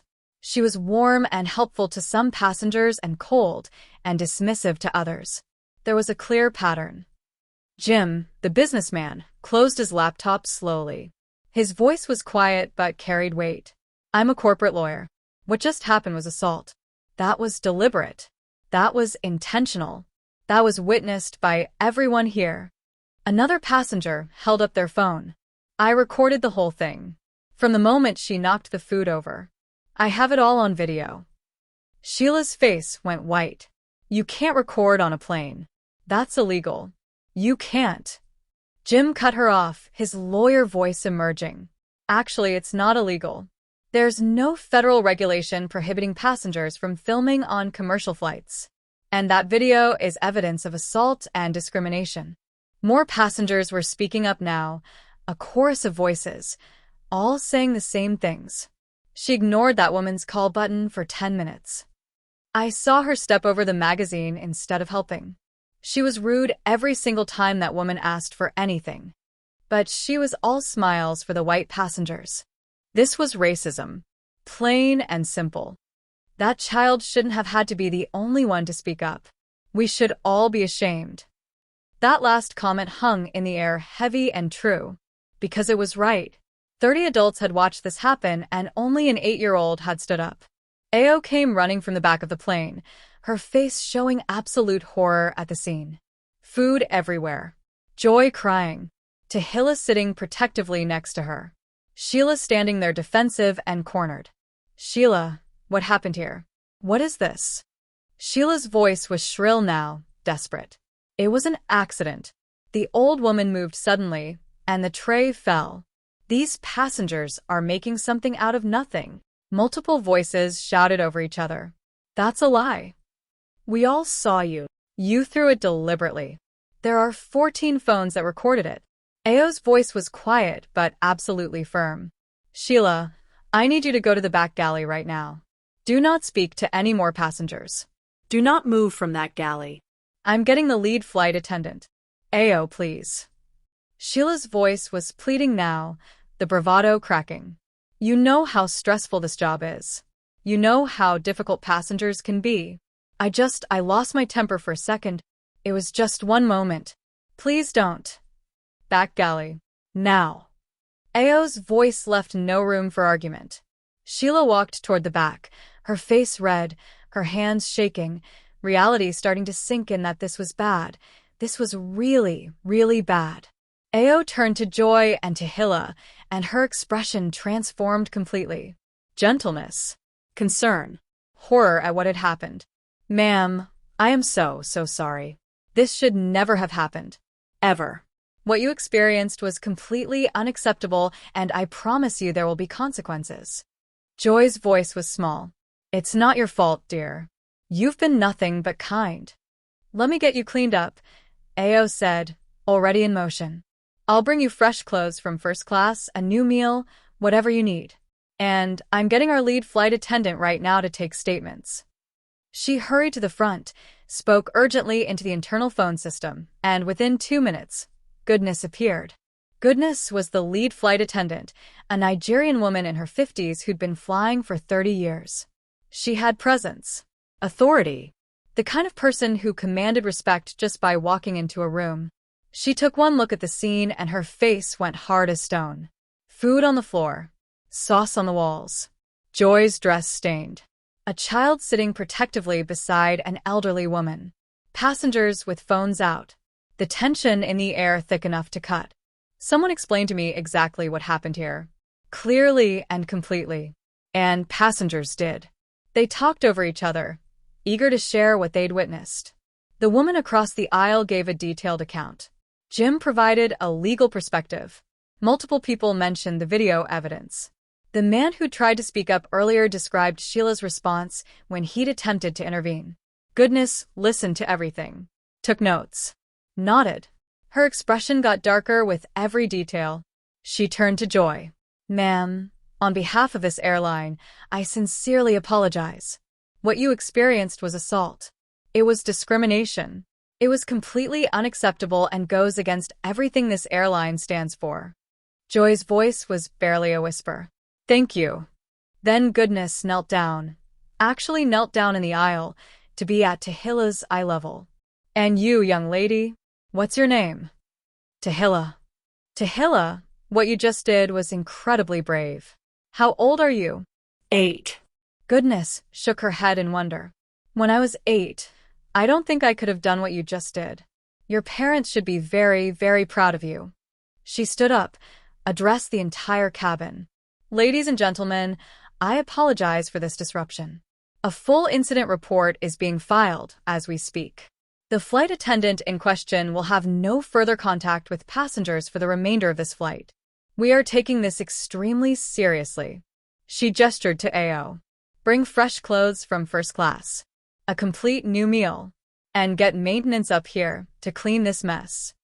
Then she escorted Joy to the bathroom, helped her clean up, gave her clothes that actually fit reasonably well, a soft sweater and comfortable pants, much nicer than what Joy had been wearing.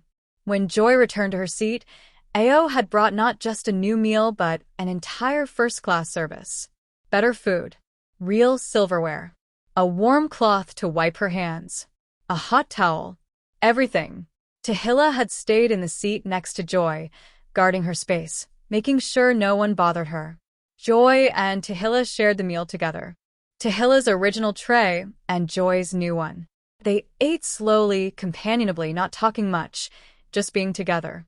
Other passengers kept approaching, thanking Tehilla, apologizing to Joy, offering support. A woman gave Tehilla a chocolate bar from her bag. A man offered Joy his phone if she needed to call anyone. An elderly couple stopped by just to squeeze Joy's hand and tell her they were sorry she'd been treated that way. The cabin had transformed from silent witnesses to active allies. But it had taken a child to break that silence. After about an hour, after Joy had eaten and cleaned up and started to feel more human, she turned to Tehilla. Sweetheart, I need to call my son. He worries about me when I travel. He always makes me promise to call him if anything happens, good or bad. She pulled out her old phone. Not a smartphone, just one of those simple models with big buttons designed for elderly people. Tehilla watched with interest. What's his name? Will. Well, Adebayo. Joy's voice was soft, full of love. He's a good man. A very good man. Everything I went through, every struggle, every sacrifice I made, it was all worth it because of who he became. She dialed, put it on speaker because her arthritic hands had trouble holding the phone to her ear for long periods. The phone rang twice. A man's voice answered. Deep, warm, but tinged with immediate concern. Mama? Is everything okay? You should still be in the air. Joy's voice broke a little hearing her son. I'm fine, my son. I'm okay. But something happened on the flight. Will's voice sharpened instantly. What happened? Are you hurt? Mama, talk to me. I'm not hurt. Not physically. But there was an incident with a flight attendant. She told him everything. About Sheila's treatment from the beginning. About the water and the blanket and the magazine. About the meal service. About the fork. About the food being thrown. Her voice broke several times. Will's breathing got heavier and angrier as she spoke. Mama. His voice was tight with barely controlled fury. Mama, I'm so sorry. That should never have happened to you. Never. Give me her name. I'm calling the airline right now.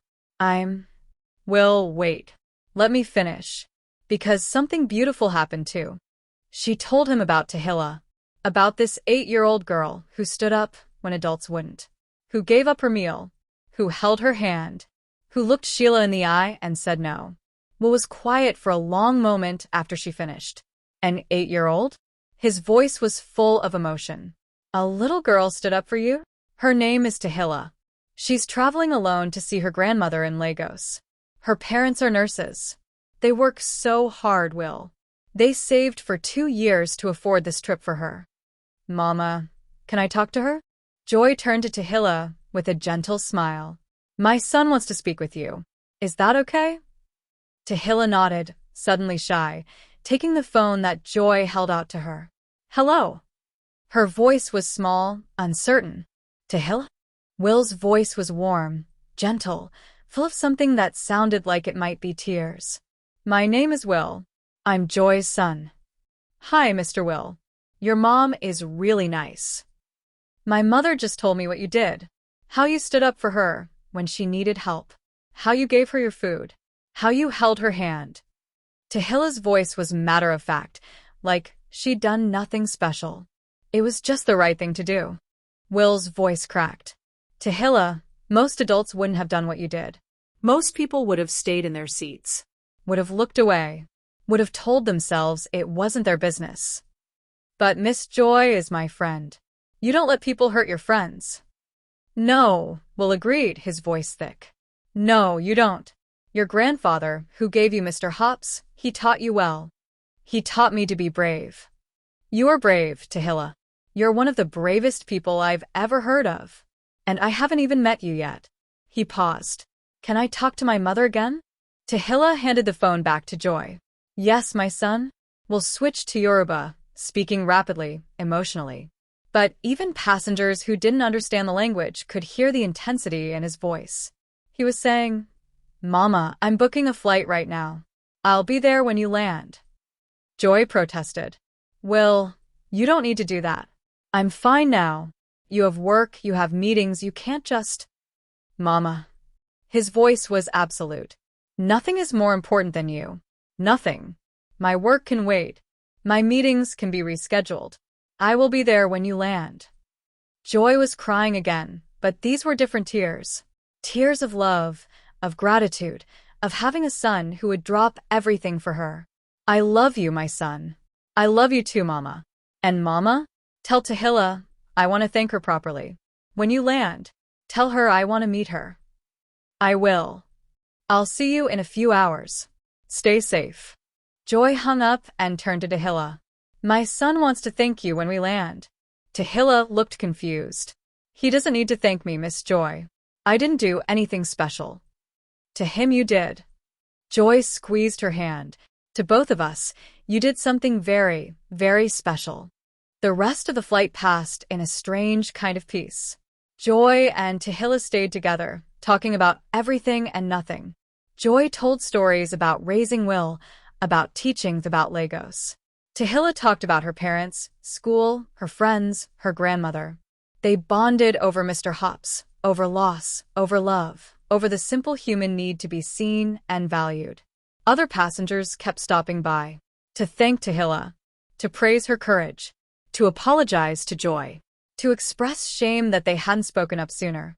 Tehilla handled all the attention with humble grace. I just did what my grandpa taught me, she'd say over and over. never claiming to be special or heroic. Just a kid who'd been taught right from wrong and chose right.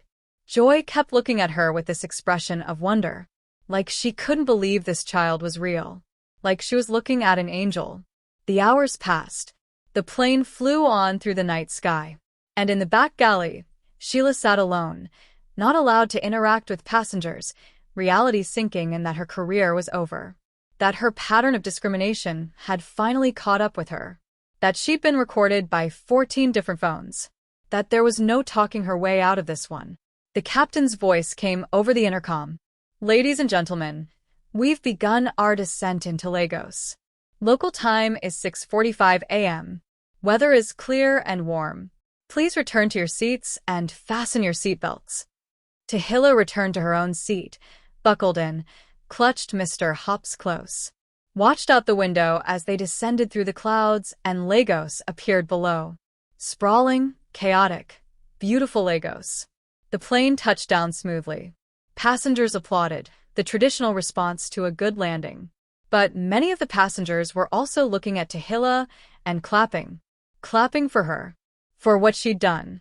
Tehilla just pressed her face to the window and watched the city get closer, not fully understanding that her life was about to change in ways she couldn't imagine. The plane taxied to the gate. The seatbelt sign dinged off. Passengers began gathering their belongings, but something unusual happened.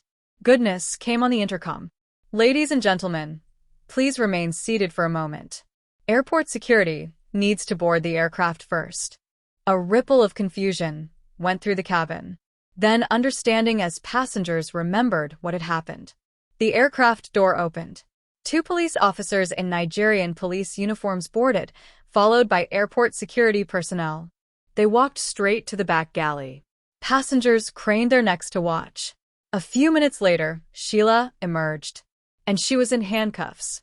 Her face was blotchy from crying. Her makeup smeared.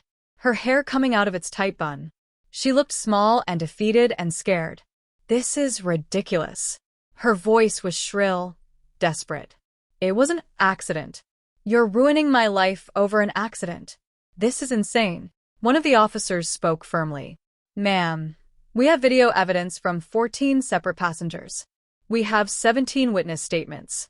We have testimony from other crew members. Please stop talking." As Sheila was led down the aisle toward the exit, she passed Joy and Tehilla's rows. For a brief moment, something like realization crossed her face. She looked at Joy, really looked at her, seemed to see for the first time the human being she'd humiliated. Looked at Tahilla, this small child who'd been braver than her. "I hope you're happy," Sheila said bitterly. "You've destroyed my career. 22 years gone because of you." Joy said nothing, just looked at Sheila with something like pity. But Tehilla, still buckled into her seat 2 rows back, spoke up. Her voice was quiet but clear. "You destroyed your own career, ma'am. We just told the truth." Sheila had no response to that. Just looked at this 8-year-old who'd summarized the situation perfectly. The officers led her away. Out of the plane. Out of her career. Toward consequences she'd been avoiding for years. Then the officers returned to take statements from Joy and Tehilla. They were gentle, especially with Tehilla. Asked what she'd seen, what she'd heard, what had happened. The officer taking Tehilla's statement kept shaking his head in amazement. "My daughter is 8 years old," he said. "Same age as you. And I pray she grows up to have half your courage, half your sense of right and wrong." Tehilla just hugged Mr. Hops and said, "My grandpa taught me good." After the statements were taken, passengers were allowed to deplane. But there was something beautiful about how it happened. Normally, everyone rushes to get off, grabbing bags, pushing into the aisle, hurrying toward the exit. Not this time. Passengers waited, made sure Joy and Tehilla went first, helped Joy with her bag, made a path for them. As they walked down the aisle toward the exit, people reached out to touch Tehilla's shoulder, to squeeze Joy's hand, to murmur words of support and apology and praise. "You're amazing, sweetheart. I'm sorry we didn't speak up sooner. God bless you, child. You showed us all what courage looks like." Joy and Tehilla walked off the plane together, Joy moving slowly with her arthritis, Tahilla matching her pace, holding her hand. They entered the terminal at Murtala Muhammad International Airport and were hit with the wall of sound and heat that is Lagos. The airport was crowded even at this early hour. Families reuniting, business people rushing to connections, vendors calling out. The chaos and energy that makes Lagos Lagos. Joy looked around, scanning the crowd. Will said he'd be here, but with these crowds I don't see how. Mama. A man's voice cut through all the noise. Loud, urgent, full of emotion. Joy turned. Pushing through the crowd was a man. Tall, well over 6 feet. Wearing an obviously expensive tailored suit despite the early hour. But his face showed nothing but love and concern. Will Adebayo. He reached his mother and swept her into his arms, actually lifted her off her feet despite her protests. Mama, are you okay? Are you hurt? Tell me you're okay. Joy was crying again, being held by her son, feeling safe and loved and protected. I'm fine, my son. I'm fine now. Put me down, you're making a scene. Will set her down gently, but held her at arm's length, examining her face, her eyes, looking for damage beyond what he could see. Did they hurt you? Are you sure you're okay? I'm sure. I promise. Thanks to this angel right here. Joy stepped aside slightly, revealing Tehilla standing there with Mr. Hops, taking in this reunion with wide eyes. Will looked down at her and, for a moment, just stared. Then he knelt down, bringing himself to her level.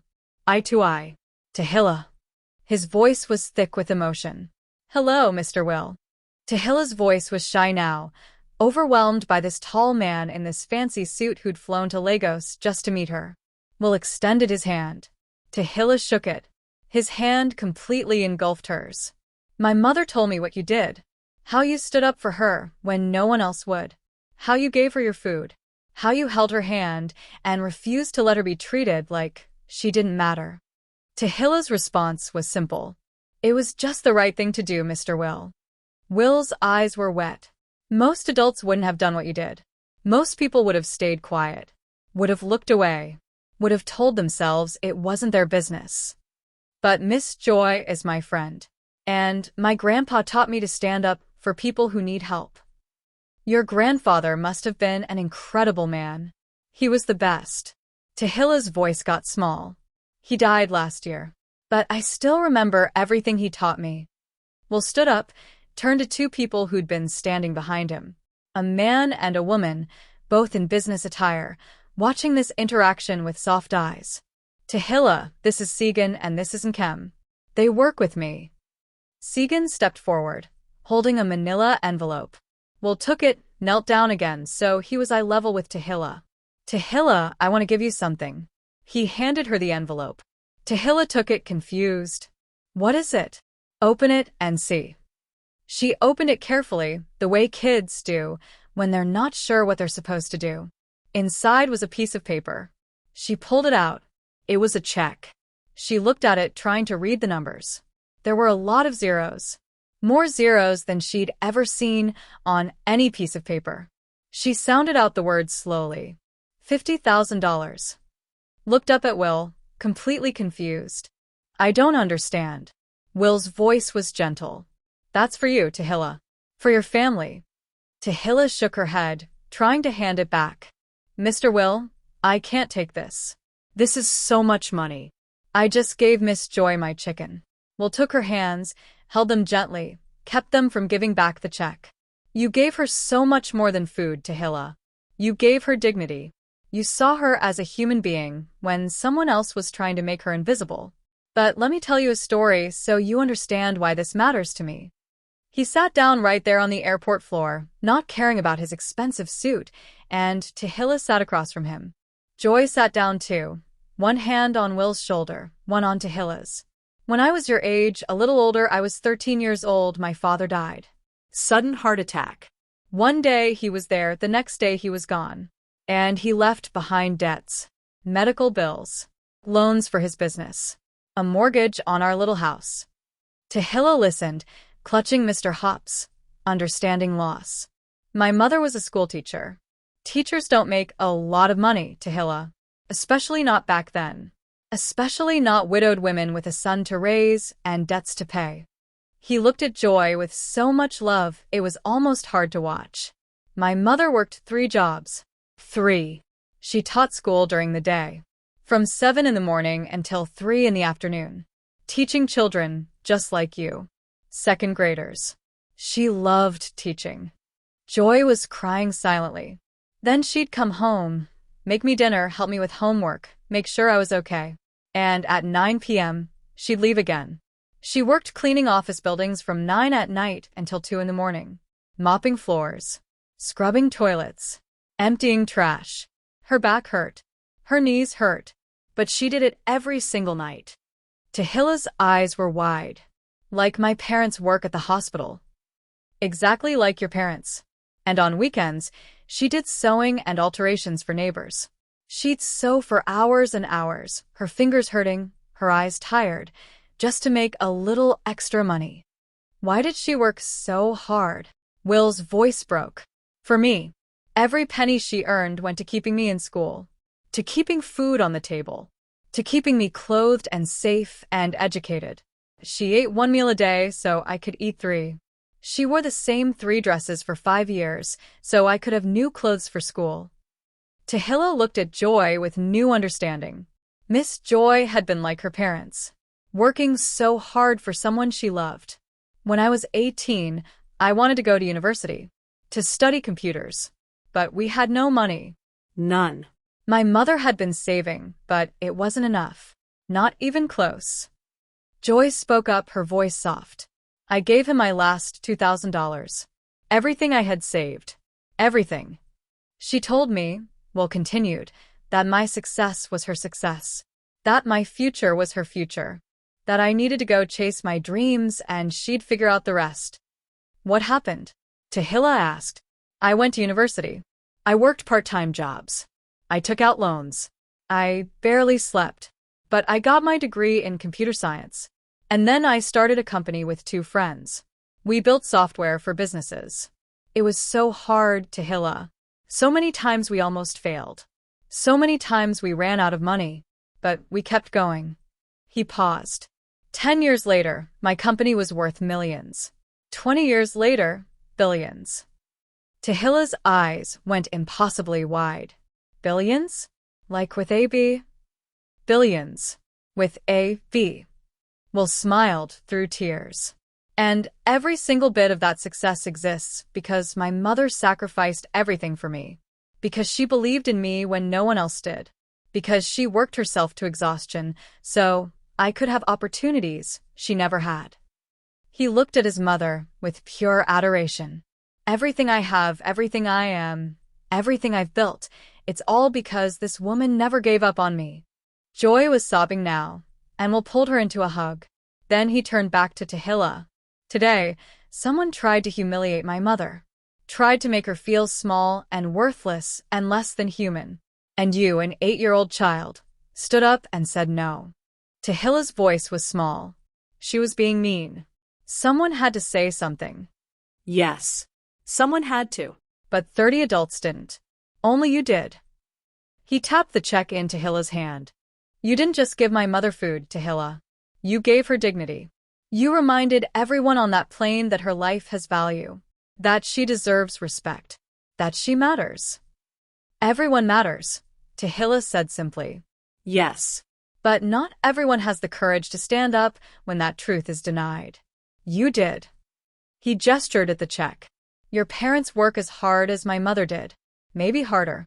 Nurses work themselves to exhaustion taking care of other people. This money is so they don't have to work quite so hard. So maybe your mother's feet don't hurt quite so much. So maybe your father can come home in time for dinner more often. So maybe they can rest a little. Tahilla's eyes filled with tears. They're always so tired, Mr. Will. Mama's feet hurt every night. Daddy falls asleep in his uniform sometimes. I know.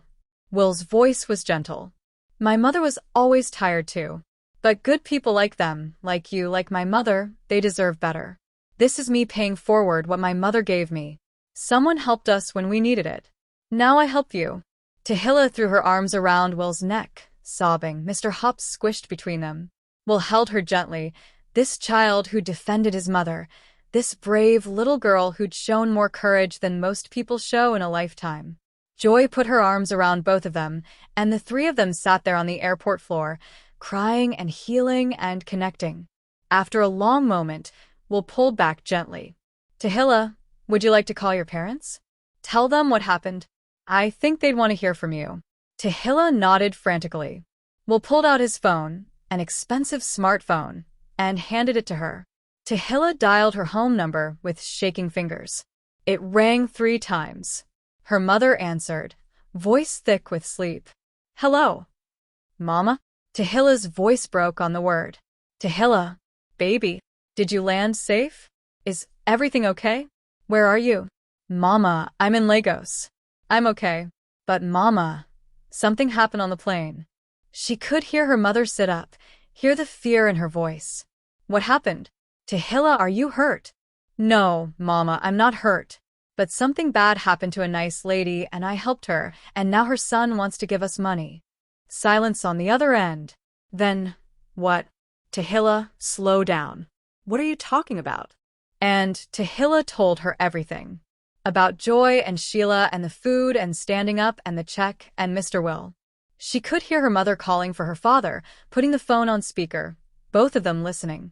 When she finished, there was a long silence. Then her mother's voice, thick with tears.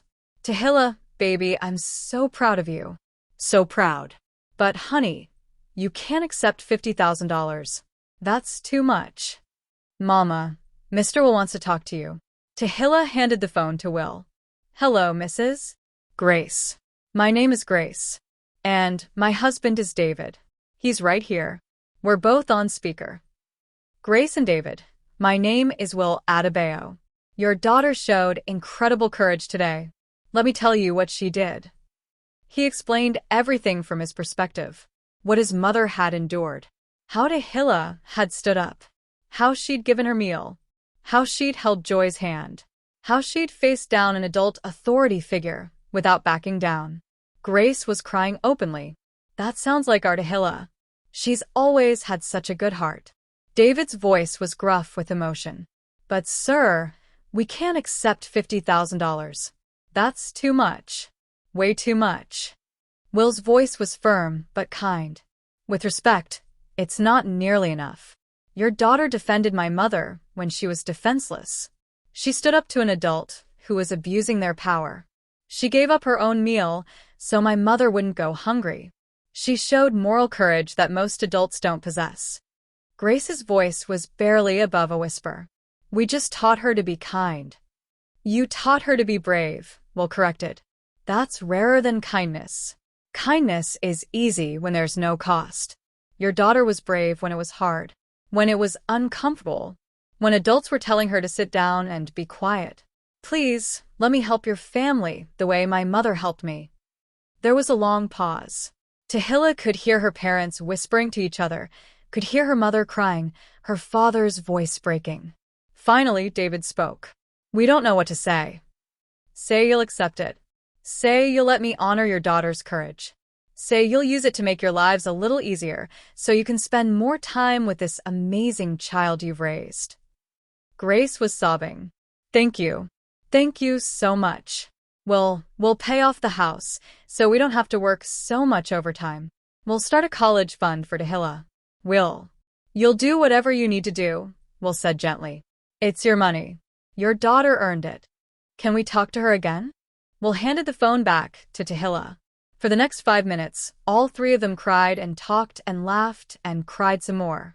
Grace and David telling Tehilla how proud they were, how brave she was, how much they loved her. Tehilla telling them about Miss Joy and Mr. Will and the police and everything. Finally, they said goodbye, promising to talk more later, and Tehilla handed the phone back to Will. She looked at him with her 8-year-old wisdom and said, Mr. Will, why are you being so nice to me? Will knelt down one more time. Because kindness deserves to be rewarded, Tehilla. Because courage deserves to be honored. Because when someone does the right thing, especially when it's hard, we should celebrate that. We should lift them up. We should say, yes, More of this is what the world needs." He paused. "And because you reminded me why everything my mother did mattered. Why her sacrifices weren't in vain. Why standing up for what's right is always worth it, even when it's scary." A voice called out from across the terminal. "Tehilla, my grandbaby." They all turned. A woman was pushing through the crowd. Older, round, wearing a vibrant traditional dress in oranges and yellows, her head wrapped tall and colorful. Her whole face was joy. Tehilla's grandmother. Tehilla screamed and ran to her, was swept up in arms that smelled like cocoa butter and home, was squeezed so tight she could barely breathe. "My baby, my precious baby. I heard everything. The airline called me. Are you okay?" "I'm okay, Grandma. I'm okay." Her grandmother carried her back to where Joy and Will stood, still holding her even though Tehilla was getting too big to be carried. "Thank you," she said to Joy and Will, tears streaming down her face. "Thank you for taking care of my grandbaby." Joy smiled. "She took care of me, truly." Will handed his business card to Tehilla's grandmother. "My mother will be in Lagos for a few weeks visiting me. We would love if you and Tehilla would come visit. Let them spend more time together." The grandmother looked at the card, saw the company name, and her eyes widened slightly. She clearly recognized it. One of the biggest tech companies in Africa. "We would be honored," she said quietly. Tehilla wriggled down from her grandmother's arms and ran to Joy, hugged her tight. "Thank you for being my friend, Miss Joy." Joy held her, this child who defended her, this little guardian angel. "Thank you for being my guardian angel. Thank you for showing me that there's still goodness in the world." Tehilla hugged Will next, had to stand on her tiptoes to reach around his waist. "Thank you, Mr. Will, for being so nice to my parents, for helping us." Will hugged her back gently. "No, Tehilla. Thank you. You reminded me why my mother's sacrifices mattered. Why standing up for what's right is always worth it. You reminded me what courage looks like." Tehilla and her grandmother started to walk away, hand in hand, heading toward baggage claim. But Tehilla turned back one more time. "Miss Joy, I'll see you soon, right?" "Yes, sweetheart. Very soon." Good. "Because we're friends now. Real friends." "Real friends," Joy agreed, crying happy tears.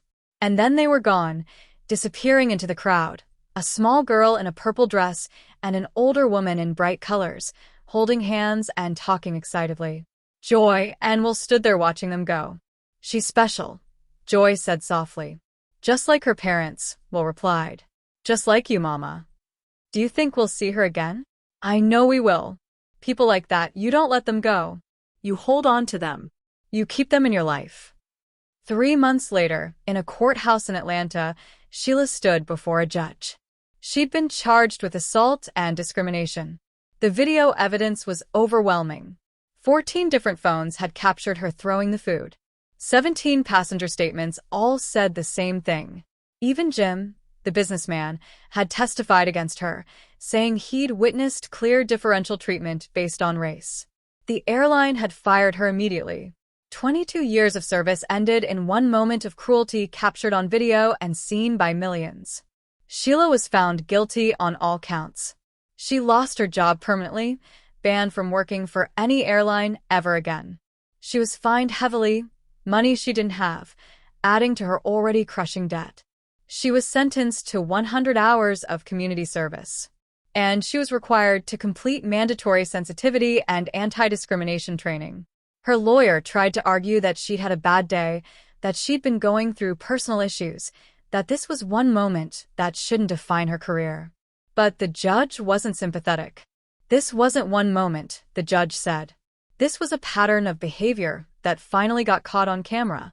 The evidence shows you deliberately targeted a vulnerable elderly woman and assaulted her in front of passengers, including a child.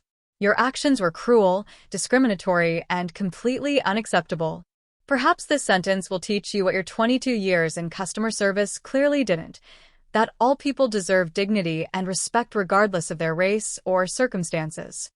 Sheila left the courthouse in tears, her life in ruins, finally facing consequences for behavior she'd gotten away with for years. Meanwhile, in Atlanta, Grace cut back her nursing shifts from 5 days a week to 3. David switched to day shift only, no more overnight doubles. They'd paid off their house with the money Will gave them.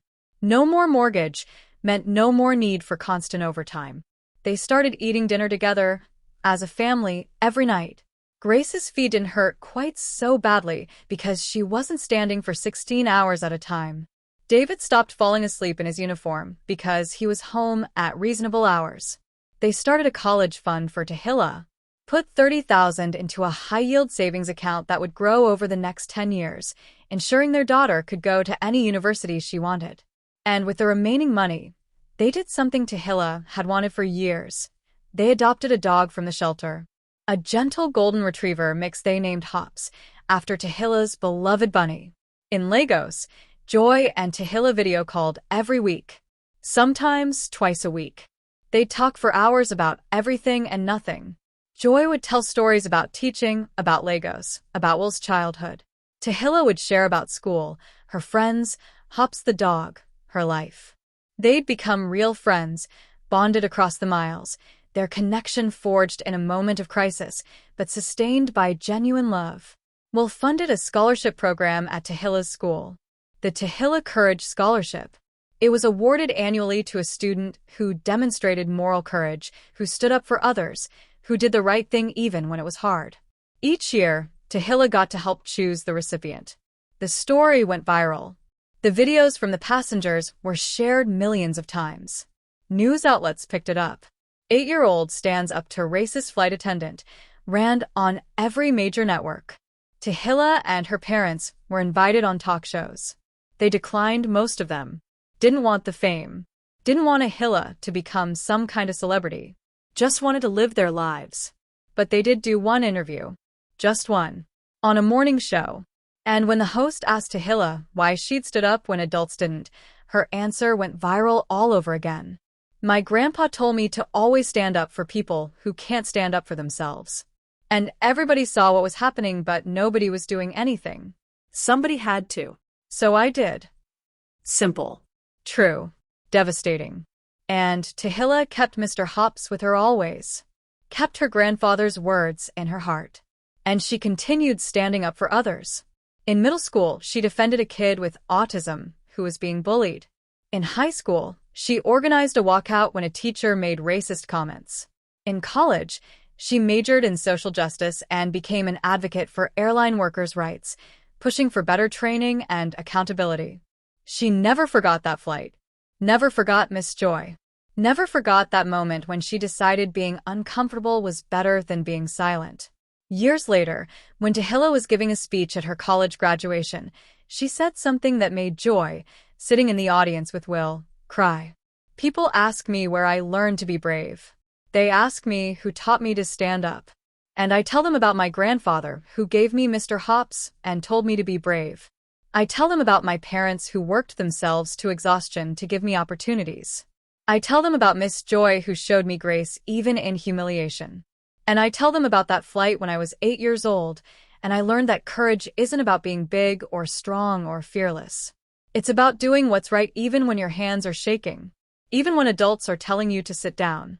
Even when you're just a little girl with a stuffed bunny and no power except the power to say, no, this is wrong. The audience stood and applauded for 3 full minutes. And in the front row, Joy held Will's hand and whispered, "That's our girl." "That's our girl," Will agreed. Because she was. In every way that mattered, Tehilla was theirs, and they were hers. Family forged not by blood, but by a moment of courage 35,000 feet in the air. Now, let me ask you one final question before we close this story. After hearing everything Tehilla did, everything she stood up for, everything she risked to defend a stranger who became a friend, what would you do differently the next time you see injustice? Would you be like the 30 adults who stayed silent? Or would you be like the 8-year-old who stood up? Drop your answer in the comments. Be honest with yourself. Because the world doesn't need more people who look away. It needs more people like Tehilla. And if this story moved you, if it challenged you, if it made you think about your own moments of silence and courage, then subscribe to this channel right now. Because we need to hear more stories like this. We need to be reminded that standing up for what's right matters. That courage comes in all sizes. That sometimes the smallest voice carries the most powerful message. Hit that subscribe button and join a community that believes in justice, in courage, in standing up even when it's hard. Because in the end, courage isn't about being the biggest or the strongest or the loudest. It's about standing up when everyone else sits down. It's about seeing someone's humanity when others try to erase it. It's about being 8 years old on a plane and deciding that right matters more than comfort. Tehilla taught everyone on that flight a lesson that day. She reminded them that true character shows not in how we treat people who can help us, but in how we treat people who can't. She reminded them that dignity isn't something you earn. It's something you're born with. And no one has the right to take it away. And sometimes, just sometimes, the smallest voice, the youngest voice, the most unexpected voice, carries the most powerful message of all. That message is simple: stand up. Speak out. Do what's right. Even when it's hard. Especially when it's hard. Because that's what makes you strong. That's what makes you brave. That's what makes you human.